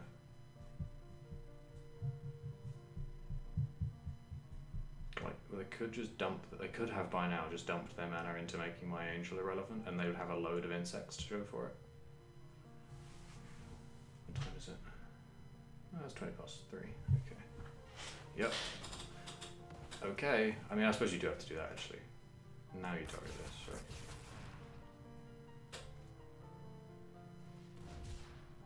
No, what? Stop! This is not actually casting a spell.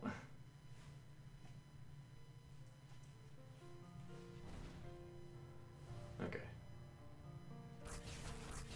So many insects. I fear them.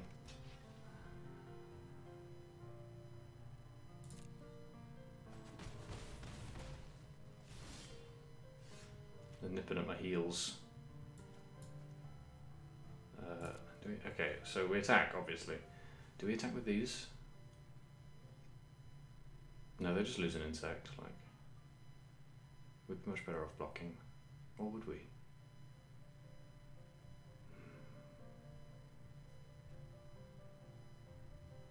I'm so annoyed that I'm going to put my opponent to 1. I want them to die. I'd love for them to die. They have to lose 1 insect to not die. Yeah, and I can just block 2 insects. Yeah, okay. I'm convinced. Let's just attack with the Angel. And we gain 4 life anyway, look.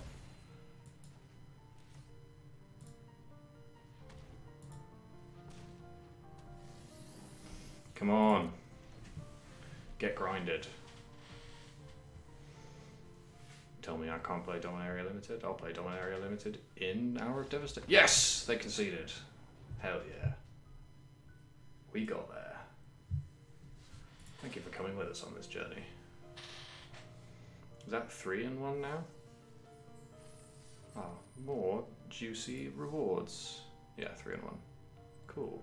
So if we win again, we're even for the purposes of the half price draft.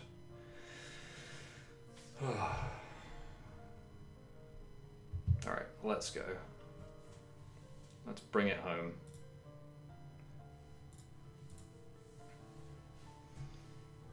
Oof. It's toasty in here. Might have to go get a glass of water after this round.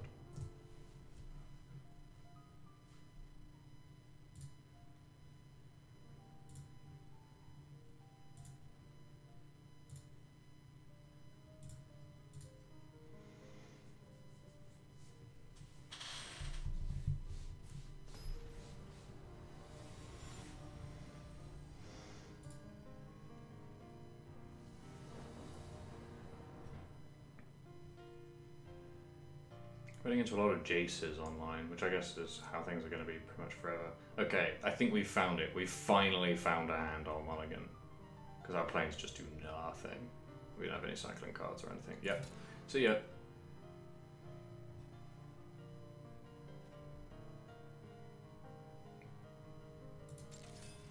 Hell yeah.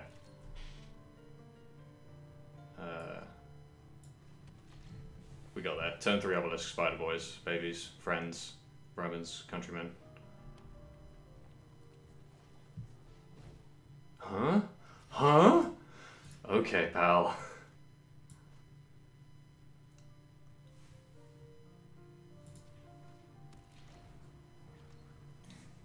Ugh. Turn 3 obelisk, spider, turn 4 torment of venom. Let's go. Nefkrop Entangler. This is the kind of deck that I definitely lose to.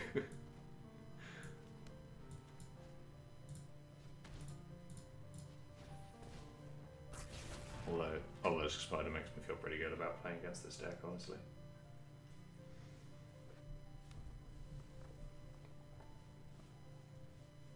Can you exert your Nefkrop Tangler?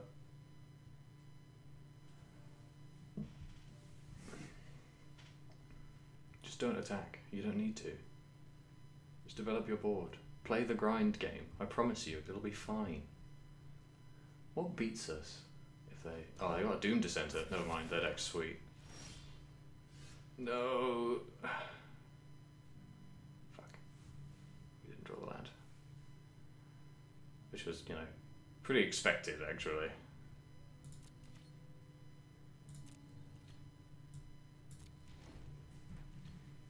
It's okay. I just don't feel terrible about this just yet.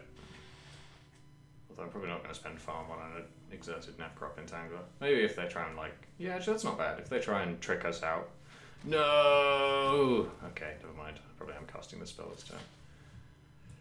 Womp womp.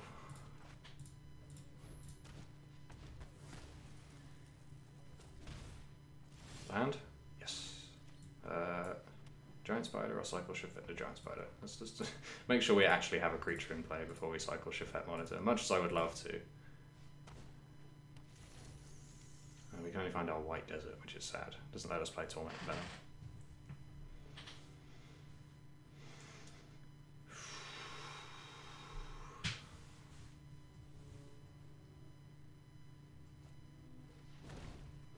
Venom. Frontline Devastator once again.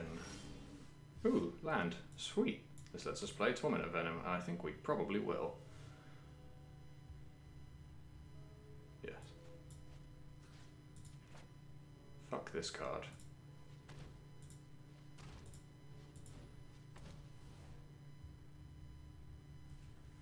Torment of Venom is a very cool card.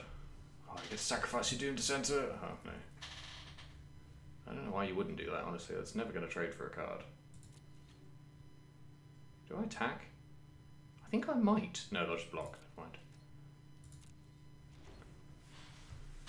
And then crack back with their spicy zombie. Magmaroth? Ugh. That card's probably bad. Angel of the God Pharaoh, baby. Can't cast it, can I? No, it's time. We're cycling Shafet Monitor. Or do we cycle Angel of the God Pharaoh first? No. No, because we find our White Desert. We can cast Angel of the God Pharaoh next turn. Hell yeah.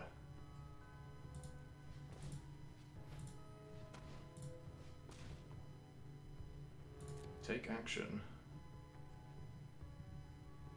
Oh, you can find a basic land.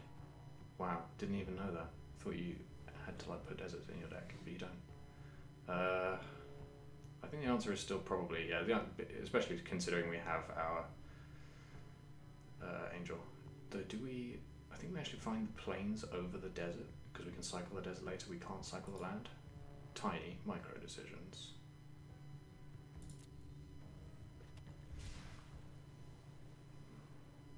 We did not get there. We tapped our lands wrong to open ourselves up to casting Naga Voice List, which was that a mistake? I think that... No, because we wanted to represent the 1 black for supernatural stamina. Hell yeah.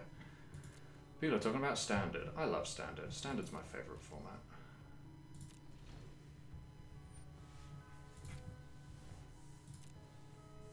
Have you got the non-creature spell? Have you got the Puncturing Blow? Or whatever it is? This card seems very bad to me. I don't understand. I'm just going to take the 5 here. 4 even. Well, 5 if they have something. Why?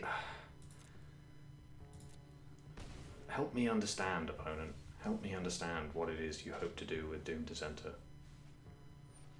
Oh, Firebrand Archer! No! Ooh. Splurge. Okay, we have the stamina now. 1, 2, 3, 4, 5, 6. Do we just play the angel? Probably. Yes. Sad I haven't had a Gift of Paradise yet, otherwise I could play Market. That would be so good to do when your hand is full of lands in the late game. Holy wow. Still not attacking, I don't think.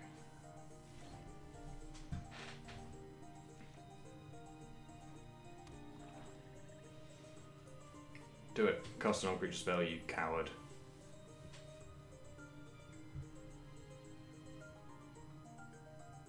Puncturing blow? Yeah. That's a pretty big game. Took quite a lot of damage now. But we're still okay. Oh, you only remove one. You don't even remove all of them. LOL. This card's ass.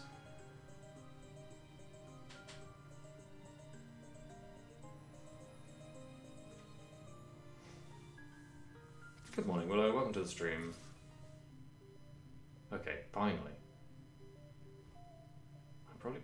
I don't care about this. Take me below 10. But give them another 2-2. But it means they attack with all their 2-2s and I get to block one. Yeah, whatever. Whatever, let's advance the board. No 3 damage spell? No, they'd have cast it by now, wouldn't they? They would have cast it when I blocked. Oh, Death Touch Rat. Actually pretty good here.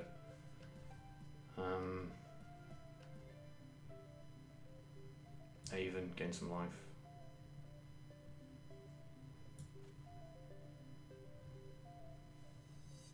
Represent stamina, I guess. Yeah, this board blocks pretty well.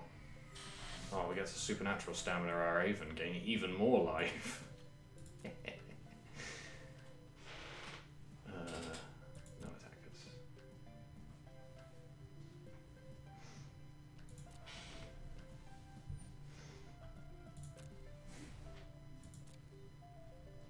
I assumed this card removed all of the counters when you cast an on-creature spell, but no, it slowly dies just for fun, like just as a matter of course. Well, I don't think we're 100% to win this game, but I like our chances. Our board is looking pretty lean, but our draws are pretty live, so I feel pretty good. I would have liked to play Vitalist last turn, but I didn't have the lands. So.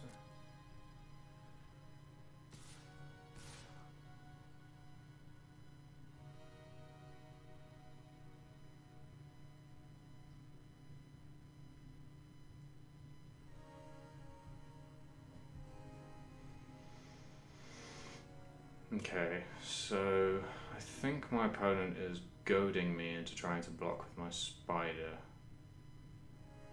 So I'm gonna block with both.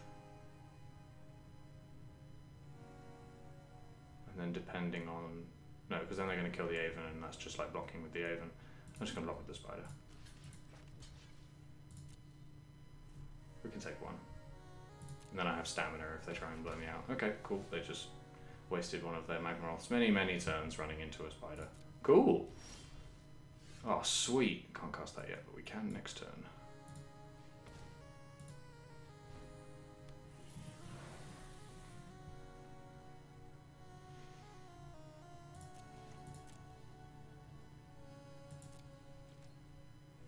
Okay, so this turn, their Magmaroth gets small enough that I can block with Aven, and then if they try and trick, I can counter trick with stamina and gain even more life, which I like.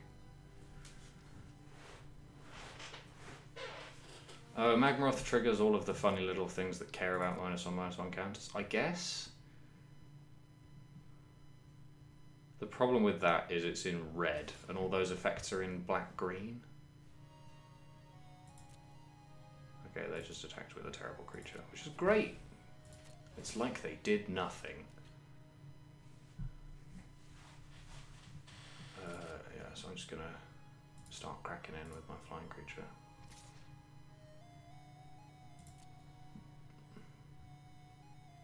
this was a mistake. If they kill the Vitalist now, they can stop me killing the Sifter.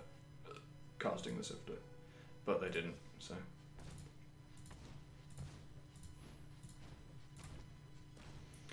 Rawr! Angry Worm. Ooh, these are all very good cards.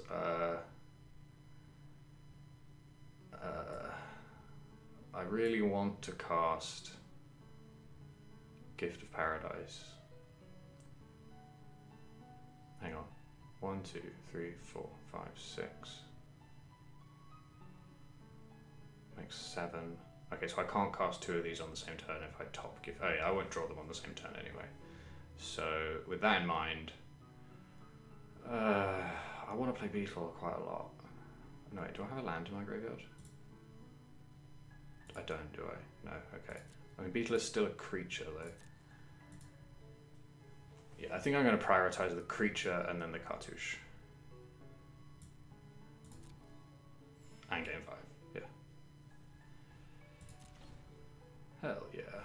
Nice cards, opponent. Nice cards. Sweet!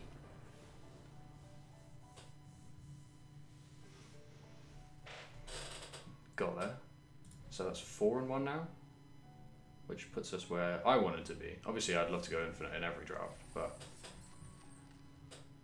I have to, for reasons of the, you know, for reasons of believability, I have to pretend like I'm, you know, I have some modesty and don't treat every draft in which I don't go 7-0 like a failure. So, kayfabe is that I'm happy with this. I see percentage chance of bonus packs, whereas guaranteed bonus pack on 7. I see. Okay, this was good. I'm going to keep going. I'm going to take a short break to have a drink of water. So please enjoy the lovely hold music. I'll be right back.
And we're back. Hello.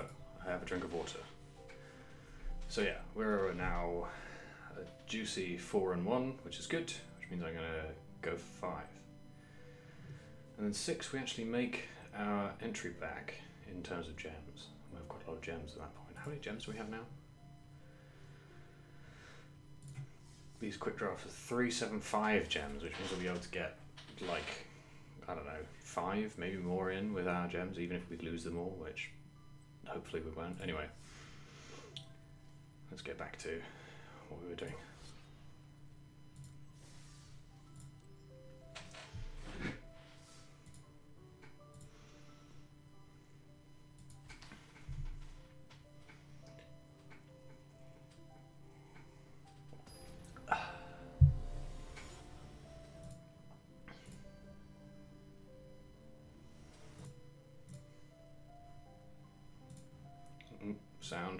back sound.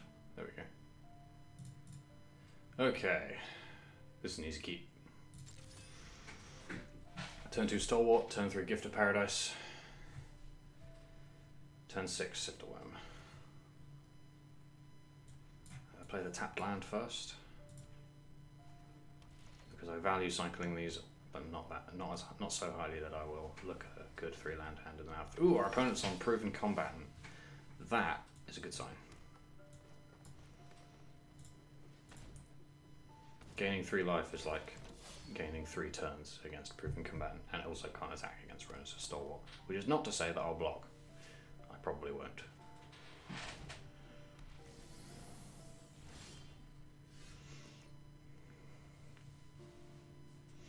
So what I'm probably gonna do is exert the Stalwart here. Oh, we could play. Oh, I'm excited. Yeah, I'm gonna exert the Stalwart here because I just don't really want them to double block it. They can do that quite profitably. So they can't block it at all if I exert it, and they'll take 3 damage. And I'm gonna cast Gift of Paradise, gain 3 life, and just ride the gravy train all the way home.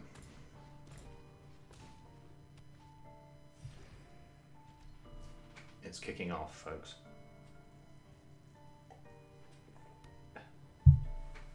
So we need to draw 1 more land to be able to play Sifter Worm. Ooh, opponent's planning.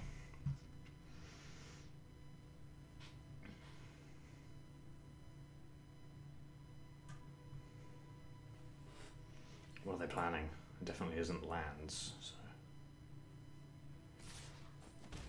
Ouchie. See? It's like we've barely even started playing. So yeah, I can't untap my creature, but I can cast Carrion Screecher.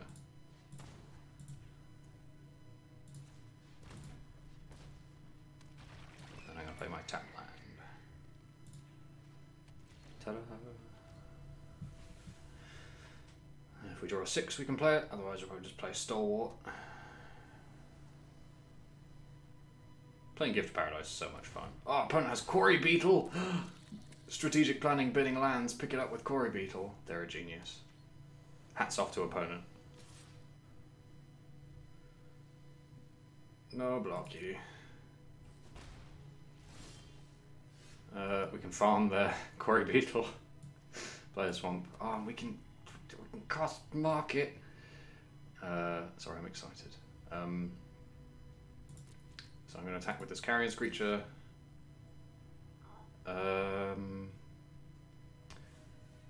There's an argument for attacking with my Stalwart and then killing the Quarry Beetle, but I'll just wait for them to attack. Also telegraphs that I have the trick. They might just let it hit them, not get hit by farm and then play around it, which I don't want. So just hit them, play the friend, and set ourselves up to farm in our opponent's turn. Then when we get our handful of lands later, we can use Gift of Paradise to play the blue for Market. I love this format.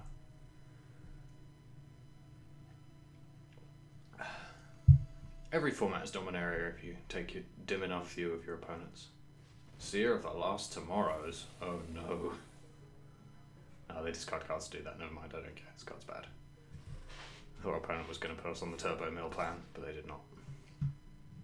We're not attacking with their Beetle, which is, I would say, objectively incorrect. Maybe not, you know, but it's pretty bad. Why? But why, friend? Hey, I'll land. I'm just going to keep attacking with my Screecher. Opponent is the kind of person who would play fucking ridiculous counterspell for each card in graveyards or whatever. So I'm gonna do something my opponent will want to counter first, where I farm their Beetle to clear out the way for Sifter Worm. Yep, I don't really mind when those happen. Just make sure they happen, please.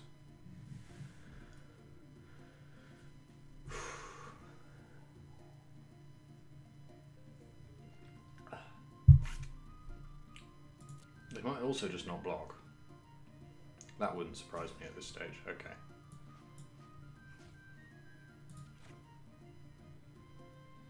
Anyone who's wondering why I'm doing this, I'm doing it because I value killing the beetle a lot less than making sure my worm resolves.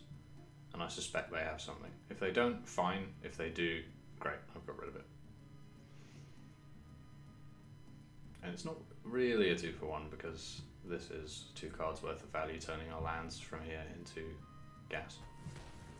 They didn't have anything, so they're going to take 6, and we are pretty far ahead.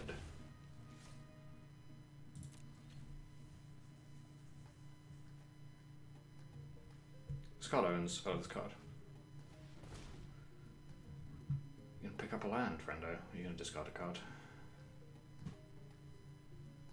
Oh no, pick up land. It's like you drew 3 cards. Only one of them was one of your lands. How am I in the proven combatant bracket? I only lost 1 game. Like,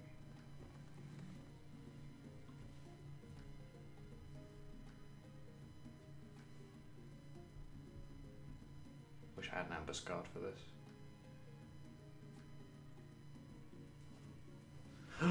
Okay, never mind. We've lost. Opponent's a genius.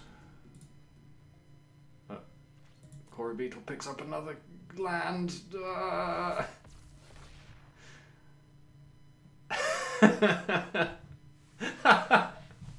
Oh my god. Major props to my opponent for playing Godfarrow's Gift in Limited. I absolutely would have. Especially in this deck, actually.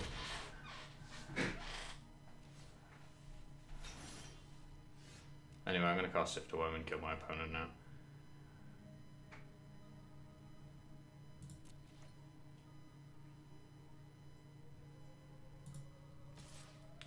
So yeah, Godfarrow's Gift, sorry. This is one of my favourite cards, and I forgot briefly that nobody would know what it does. So, sorry, I'll just cast my... well, before I cast my worm, it'll give me some time. So, opponent played Godfarrow's Gift, which is a 7-mana artifact, very popular in Standard. What it does is at the beginning of combat on each of your turns, you can exile a creature card from your graveyard. In this case, our opponent chose Dung Beetle. Dung Beetle? Cory Beetle.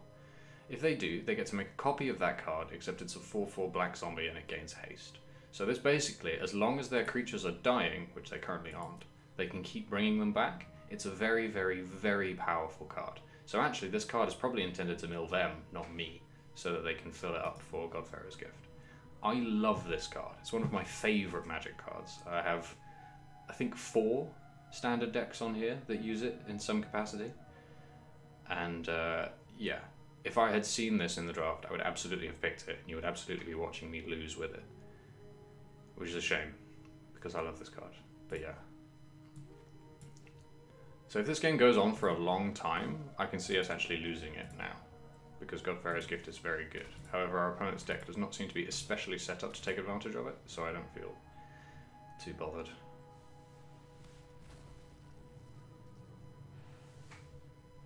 Yeah, I'll take Giant Spider. Gain some life. Anyway, we have a huge creature now, and our opponent doesn't seem to be generating any way to block our flying creature, so yeah. This card is so cool.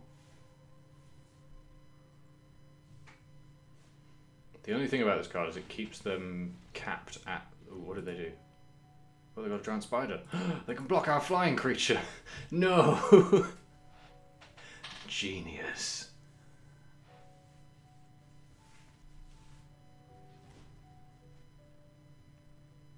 However, we have a big trample creature on the way. So yeah, Godfarrow's Gift lets them bring this. Countervailing Winds. They did have Countervailing Winds. I'm a genius. Believe. Reason to believe, I see. Okay. Giant Spider. Ooh, they're casting Believe. Okay. Oh, Weaver of Currents. So yeah, Godfarrow's Gift lets them pick up Giant Spider. So now they have enough toughness to block my Sifter Worm pretty handily. Or they have to split one of those off to block my flyer. What I'm going to do is I'm going to draw a card, and if it's not the business, I'm going to discard them with Naga Vitalist with Mark It. Oh yeah, of course it's Giant Spider, isn't it? Yeah, I'm going to mark it, because the way that we lose this game is our opponent being able to run away with Godfarrow's Gift. So I'm going to pay for 2 blue.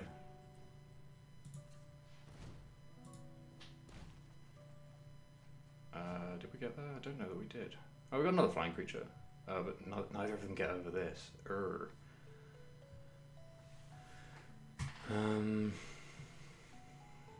Shit.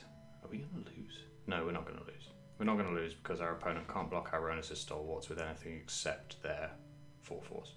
So, if I'm not mistaken, our opponent is actually dead on the board. So obviously we're discarding Vitalist, and then I think, yeah, we're probably discarding Giant Spider. Because if we attack, so our opponent can double block our... Oh wait, maybe they can partially block the worm. So if they block the worm with this stuff, they can block 1 Stalwart with this, the Flyer with this, and then they take... That still looks lethal. No wait, that's actually only 4 damage. I wonder if I'll see it.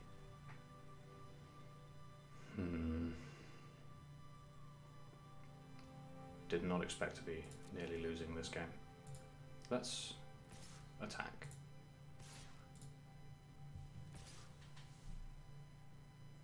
Oh no, so they have to... let's just attack, whatever. I'm not actually dead to my opponent's board either way, so I can just jam a Hippo afterwards, depending on what they do.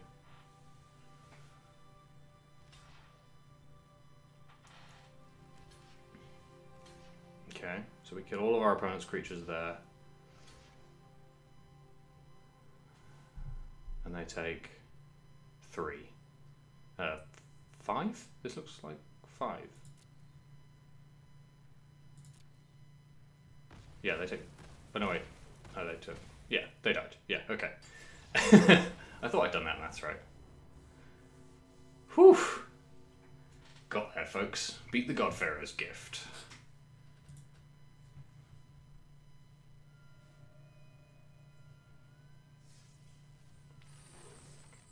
Oh, we got a Magic 2019 pack. And a copy of Imbolus's Clutches. I think I must have like 6 copies of that card already. Let's open that pack. Alright, 1 more win and we get 850 gems, which I believe is the ticket price for a draft. Or is it 750? Yeah, 750. So we're making money after our next win. Can't believe opponent was powerful enough to play Godfarer's Gift. Okay, so these are cards from the new Magic 2019 core set that I wanted to be drafting today, but is not actually ready for the next 5 hours. So this is a beginner set that you're meant to sort of learn Magic with, I guess. The draft format is very clear, like lots of simple cards, not very many complicated mechanics. Oh, and we got Nicol Bolas. Sweet. So, speaking of cards that are not very complicated, this is probably the most complicated card in the set. Nicol Bolas the Ravager is a 4-mana 4/4 that when it enters the battlefield, your opponent discards a card. You have to pay 3 different colors of mana for it, so it's kind of fiddly. But you can pay 7 mana to exile it and then return it to the battlefield transformed as a Planeswalker, which makes it very cool. And it has 4 abilities, they're all very powerful. The final one exiles all of your opponent's cards except 1.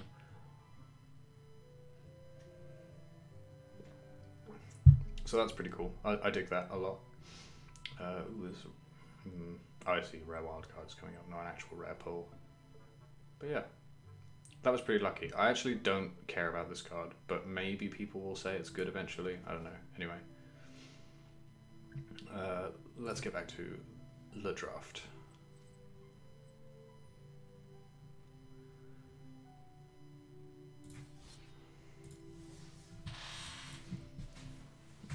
Can we go 7-1 with a Gift of Paradise deck? I hope so.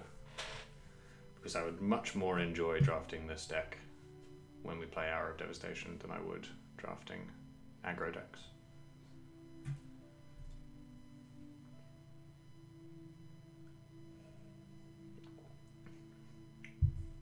Oh yeah, no, Snow Wraith. I don't mean that it's bad, I just mean that the card doesn't interest me especially. The card's probably very good.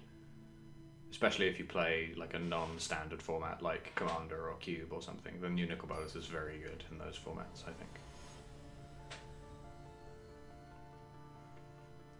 I think that's probably why it discards a card on entry, because that gives it a, like, it being a sort of aggressively costed creature as well as a big doofy planeswalker is probably an attempt to let it see play in standard, I think.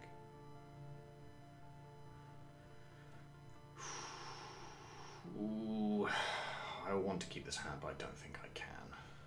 Oh, we have a removal spell. Things if we draw any forest, this hand's very good, but until then it's pretty bad. What is it? I have 2 losses left. I'm gonna keep.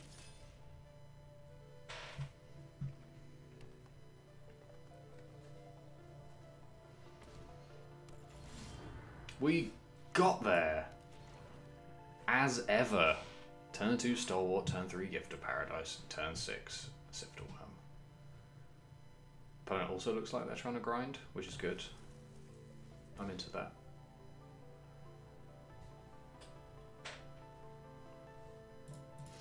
Mm-hmm.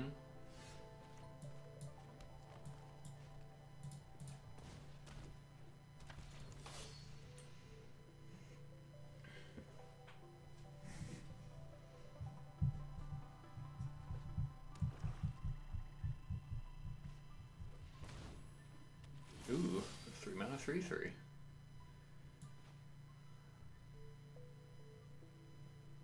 Right, so I'm going to combat. I'm going to exert my creature. Attack for 3. They can block if they want, but they'll be trading a 3 mana creature for my 2 mana creature, which I'm a-okay with. They didn't, so I'm going to play a Plains and cast Gift of Paradise. This card owns shit. I don't want to cast it on that. I want to cast it on the swamp.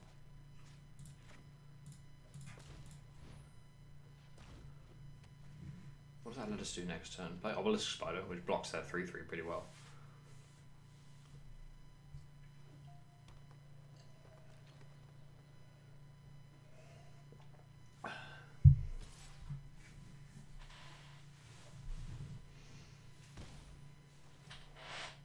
Spell?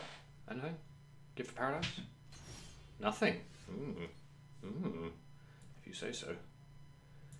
We don't have a 5, so I'm going to play Obelisk Spider, because it, like I said, blocks that creature very well. Leave up my Rainbow Paradise land.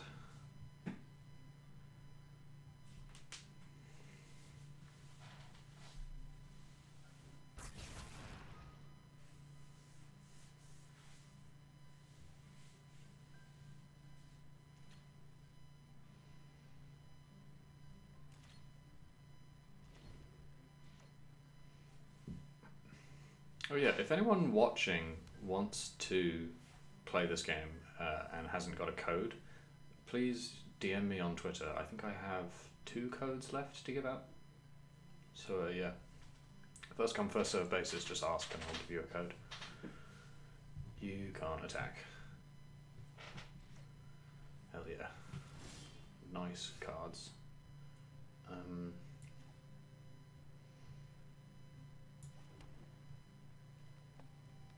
Probably just going to attack with everything here. Or, no. 1, 2, 3, 4, 5, 6. Yeah, I can't cast Market yet, really. Or could I? I get to draw the cards first, don't I? Wow, this card's good. Oh, no, I can't cast Market because it's not in my graveyard at all.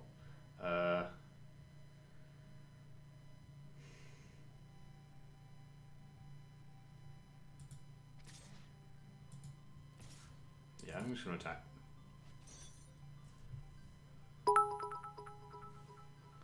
Oh my gosh, thank you so much for the bits, Willow. Donating my daily ration of bits. Good luck magicking. Honestly, I love that voice so much. It makes me laugh a lot. So if my opponent tries to trick me out on my Obelisk Spider... Ooh, okay, they're trading. Well, it looks like they're trading. Yeah. Cool, they traded the 3-drop for my 2. Sold.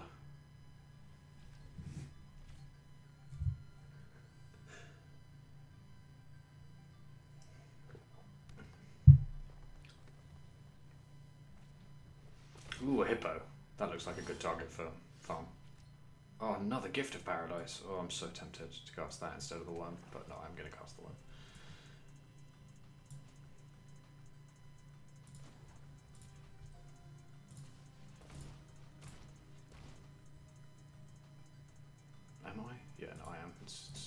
It's begun now. I get to scry, sets up my drawers. Sweet. I don't, I believe, have any lands in my graveyard. No. So, I mean, I'm going to take the 4/5 and the flyer and bottom. Am I going to? Yeah, I'm going to bottom the land. And not attack.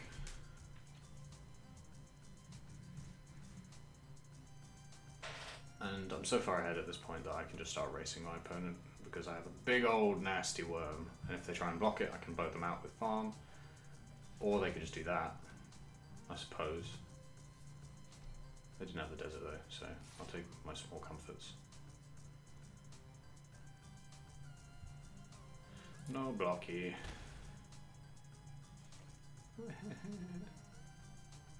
No spell? Oh, devoted crop, mate. I don't like that card. It's good. Right, I'm going to play this Gift of Paradise, I think. Yeah, 1, 2, 3. Yeah, that's plenty. So yeah. Not being able to... Oh no, wait, I'm going to play Gift of Paradise and then I think hold up for farm to kill the hippo. They can't bring anything back with crop mate, so yeah. Gift of Paradise on a forest, I guess. Doesn't really matter.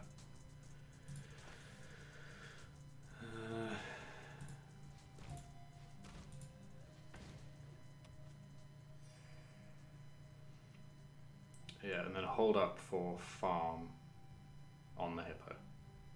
Yeah. Because I want to be able to mark it, discard this swamp, and then put it back into play with the beetle. Genius. No attack. You had a spell for my creature. Well, I had a spell for yours, and mine draws me 2 cards.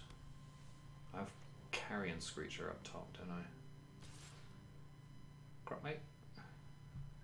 Nope. Okay.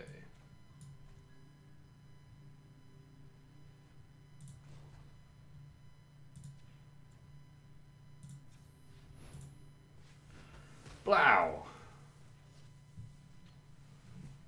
This card is ridiculous. This card is so good.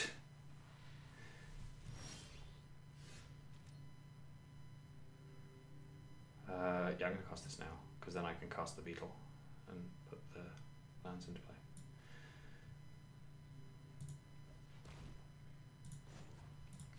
Blue, blue! See now, this card sucks, and this card sucks, so I can just get rid of them. And, what do you know? Beetle.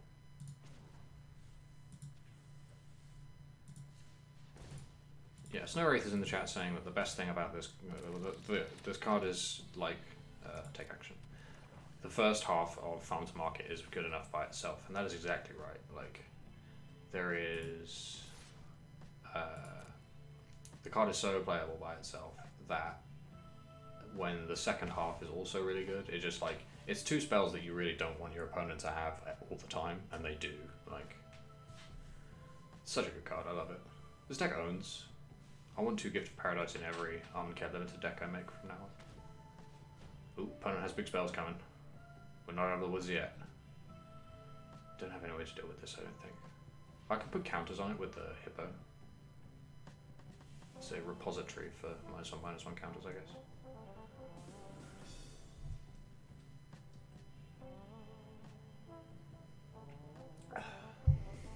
I don't believe I have enough mana to play. Oh no! Lol. I don't believe I have enough mana to play Angel and... Can they pick up anything with this? No. We just take 2. Whatever, who cares? 1, 2, 3, 4, 5, 6, 7, 8, 9. No. If we draw a land, we can play both of these. We did not. We drew Hepatra though. That's pretty funny. So I'm going to play Hepatra and the Angel. Yeah. Yeah.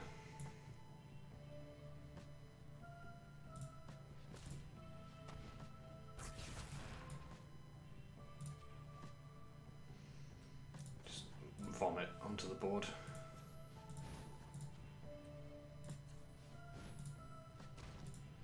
Represent supernatural stamina.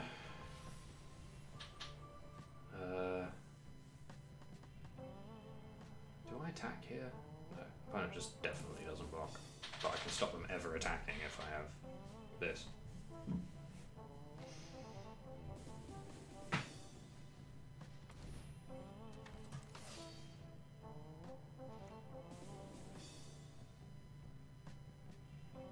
Stalwart, that's a cool card. I need some way to crash through my opponent's sharpshooters. Don't really have one as is. I suppose I could trade and then just start attacking with my Screecher. That might be fine.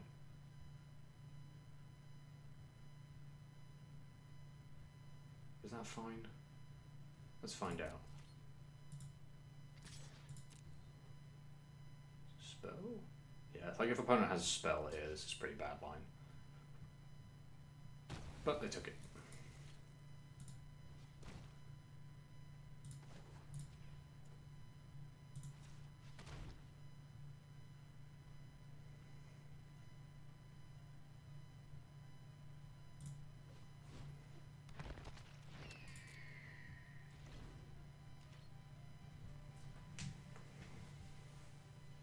The old Patra Obelisk Spider deck. Oh, another Hippo. No! Tromple Hippo. That's pretty rough. Whatever, I can Death Touch it. They can attack with Stalwart for free now. Okay, maybe getting rid of the Angel wasn't the best thing in the world. Magic. There's a lot going on. However, I'm definitely not blocking with this, and to that end I should attack. Opponent has less life than me, and as such, I should take the much faster clock over blocking theirs. I have effects that add -1/-1 counters to things. I'll be fine. I drew another flyer. Excellent. Also, if they start flunging, I can attack with Patra eventually.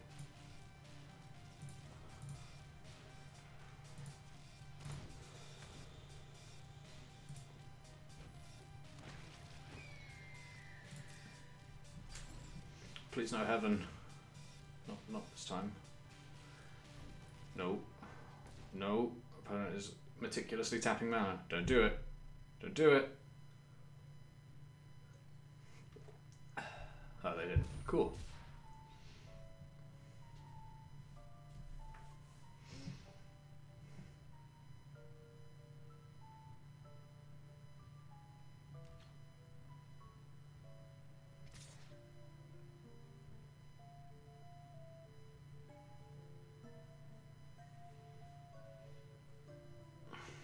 So there's an argument to be made here for just soaking up the attack with Obelisk Spider.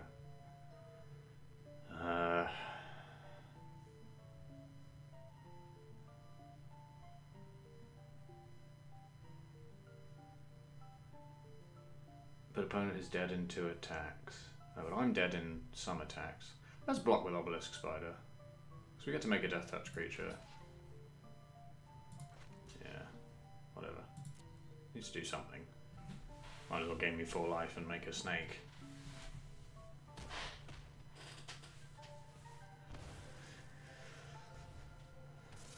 Snake. Snake. Ooh, Steadfast Sentinel. Ugh, another land. God damn it. Alright, let's just put them to less. Let's make it so they're dead on their next turn. My next turn. What am I dead to? 1, 2, 3, 4, 8, 10. Not a lot.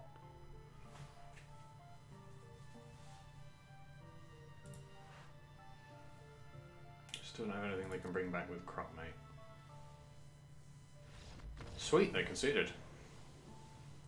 They were dead, to be fair.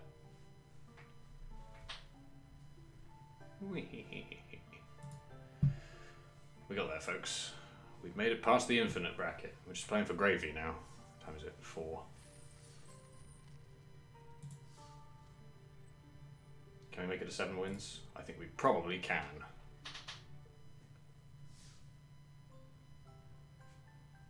Come with me on this journey, friends.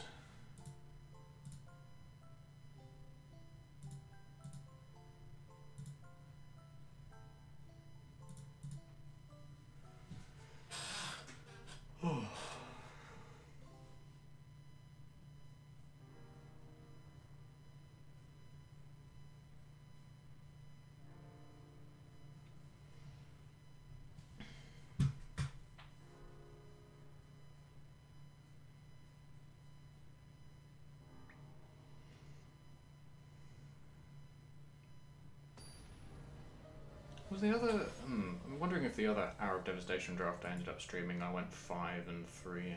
Quite possibly. Lesson learned. No more picking 2-drops for me. Unless they make Death Touch snakes. I should definitely mulligan this hand. But you guessed it, I'm not going to. Hell yeah! Hey friend.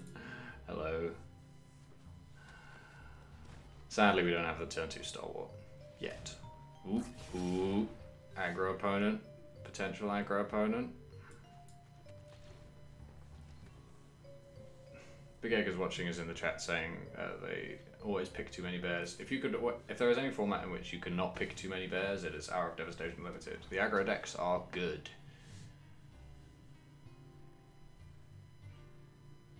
I think this might actually be a cast Shifet Monitor game.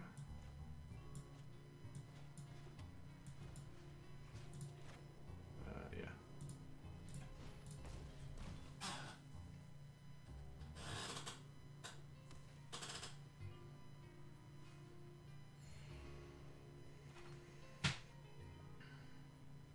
Next time we get to cast Giant Spider, which is pretty good against aggro decks. Then we get to cast Shifet Monitor, which is even better. Opponent is not actually playing very aggressively right now. They did not play a 3-drop. They should probably have done that if their goal was to kill me as quickly as possible. This is Undertale, isn't it?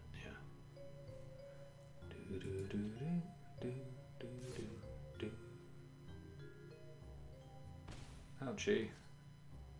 Not even a land? Needs to learn to keep hands like me, friend. Brain genius hands. Yeah, Spoiler.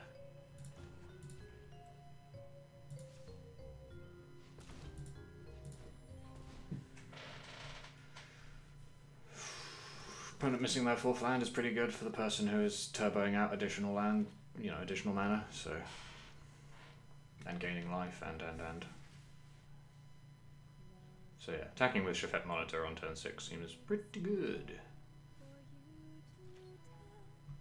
Concede? I'm gonna block. I'm gonna eat your trick. Give me the supernatural stamina. Give it to me!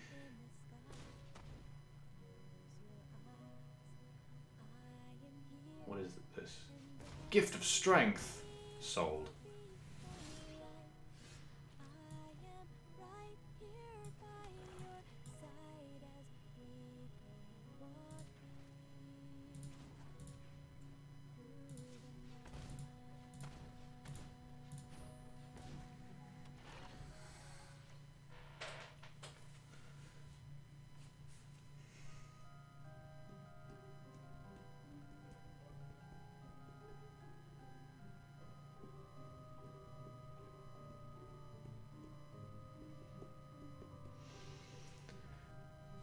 Opponent is not drawing lands. This is good for us.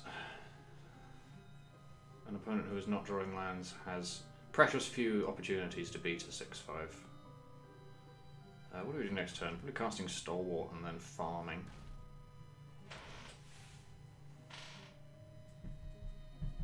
Ooh, 3-mana spell. Removal spell. Put a -1/-1 counter on your 2/2.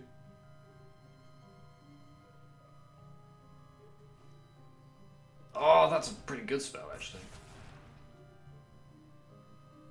They found it. They found a way to kill our Shifet Monitor. It's just a target creature with -1/-1 control. Right.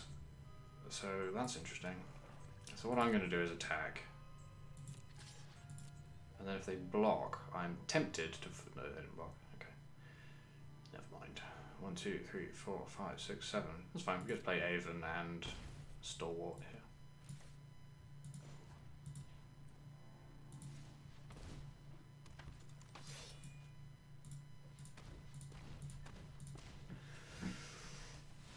Come on, opponent. Spend some of your very, very little mana killing my Shifet Monitor. I dare you.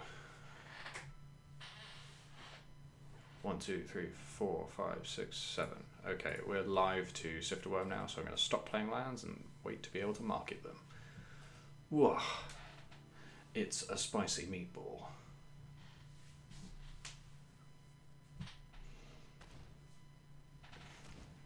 Love to spend more mana and play better cards than my opponent. Just please don't kill me on turn 4. Which so far they've very graciously declined to do.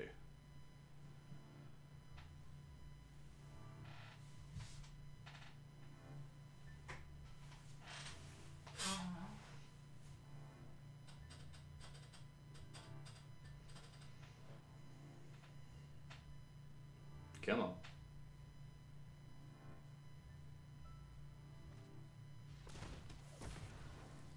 Okay. It resolves. It's another turn spent not. Oh, you fucked the whole way up. You fool. And I'm going to exert this so they don't trade with it. Now, when they Banewhip Punisher my Shafet Monitor, I can give it Supernatural Stamina. Womp womp. Well, they might double block it here, which would be even worse.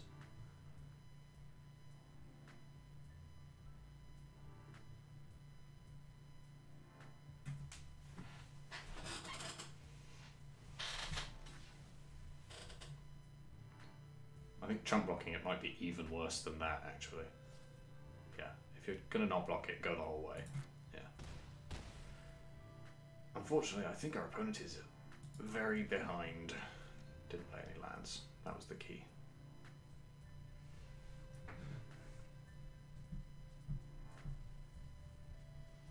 Do it. Banewhip Punisher, you coward. So I can blow you out.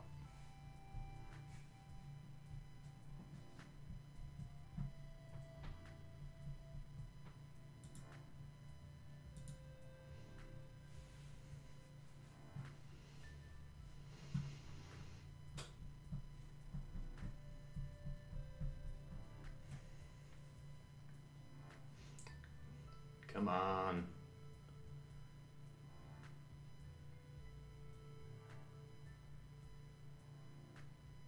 Our Devastation Draft is fun. The decks are cool.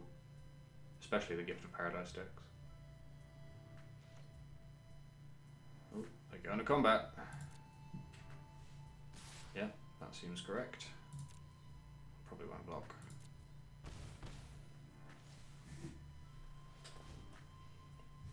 Are they once again not gonna? They are gonna kill the Shafet Monitor, as they ought to. Oh, I could have killed their Banewhip Punisher. No, they would have just sacrificed it. So that would have been a 2 for 2.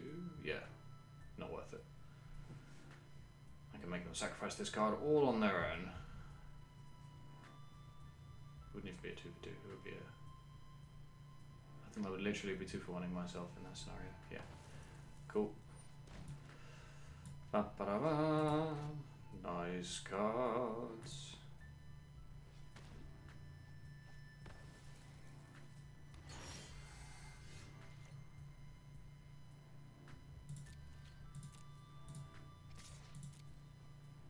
Glad we included Supernatural Stamina. That card's sweet.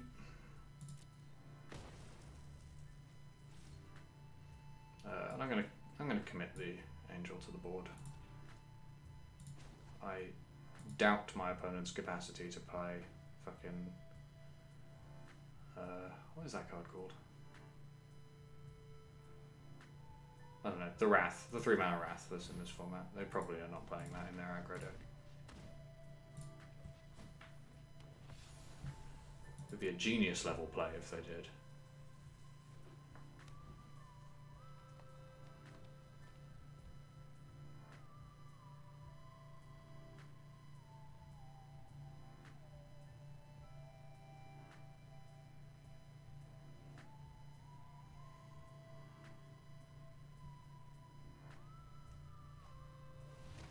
Yep, they killed our creature.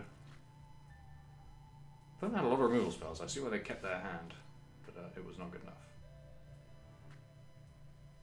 They did it. They put the -1/-1 counter on their 2/2, just like I said they would on turn 3. I can't kill that creature yet, though.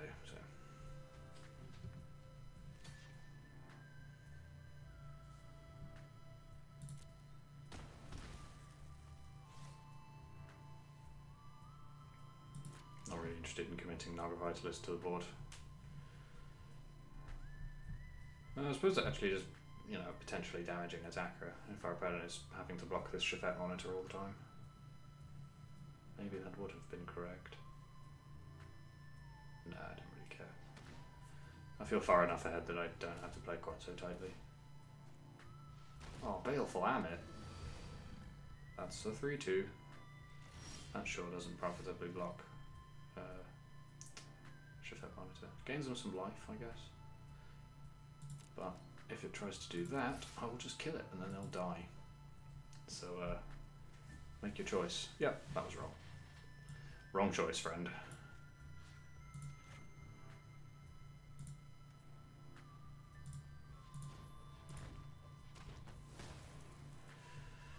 Nice cards. Bad luck, opponent.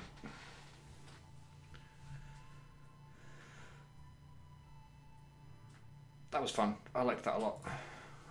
That deck was cool. Now to open our delicious prize packs. Oh, coin prize. Hey. Gems, baby. Alright, and for your patience, everyone watching, we're obviously going to open these Arrow Devastation packs. So, what do we got here?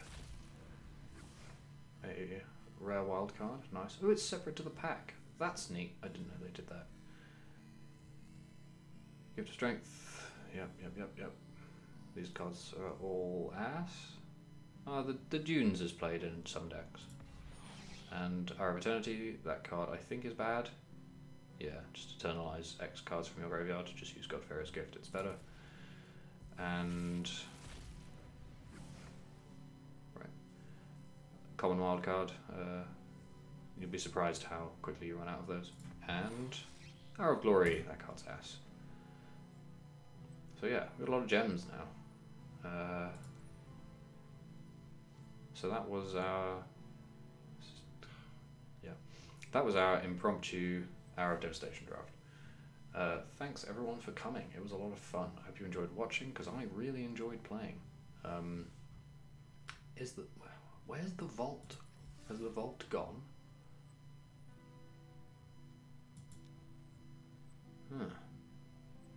Because it said I got vault progress from the 4 cards. No, have they just hidden the vault? Is that their plan?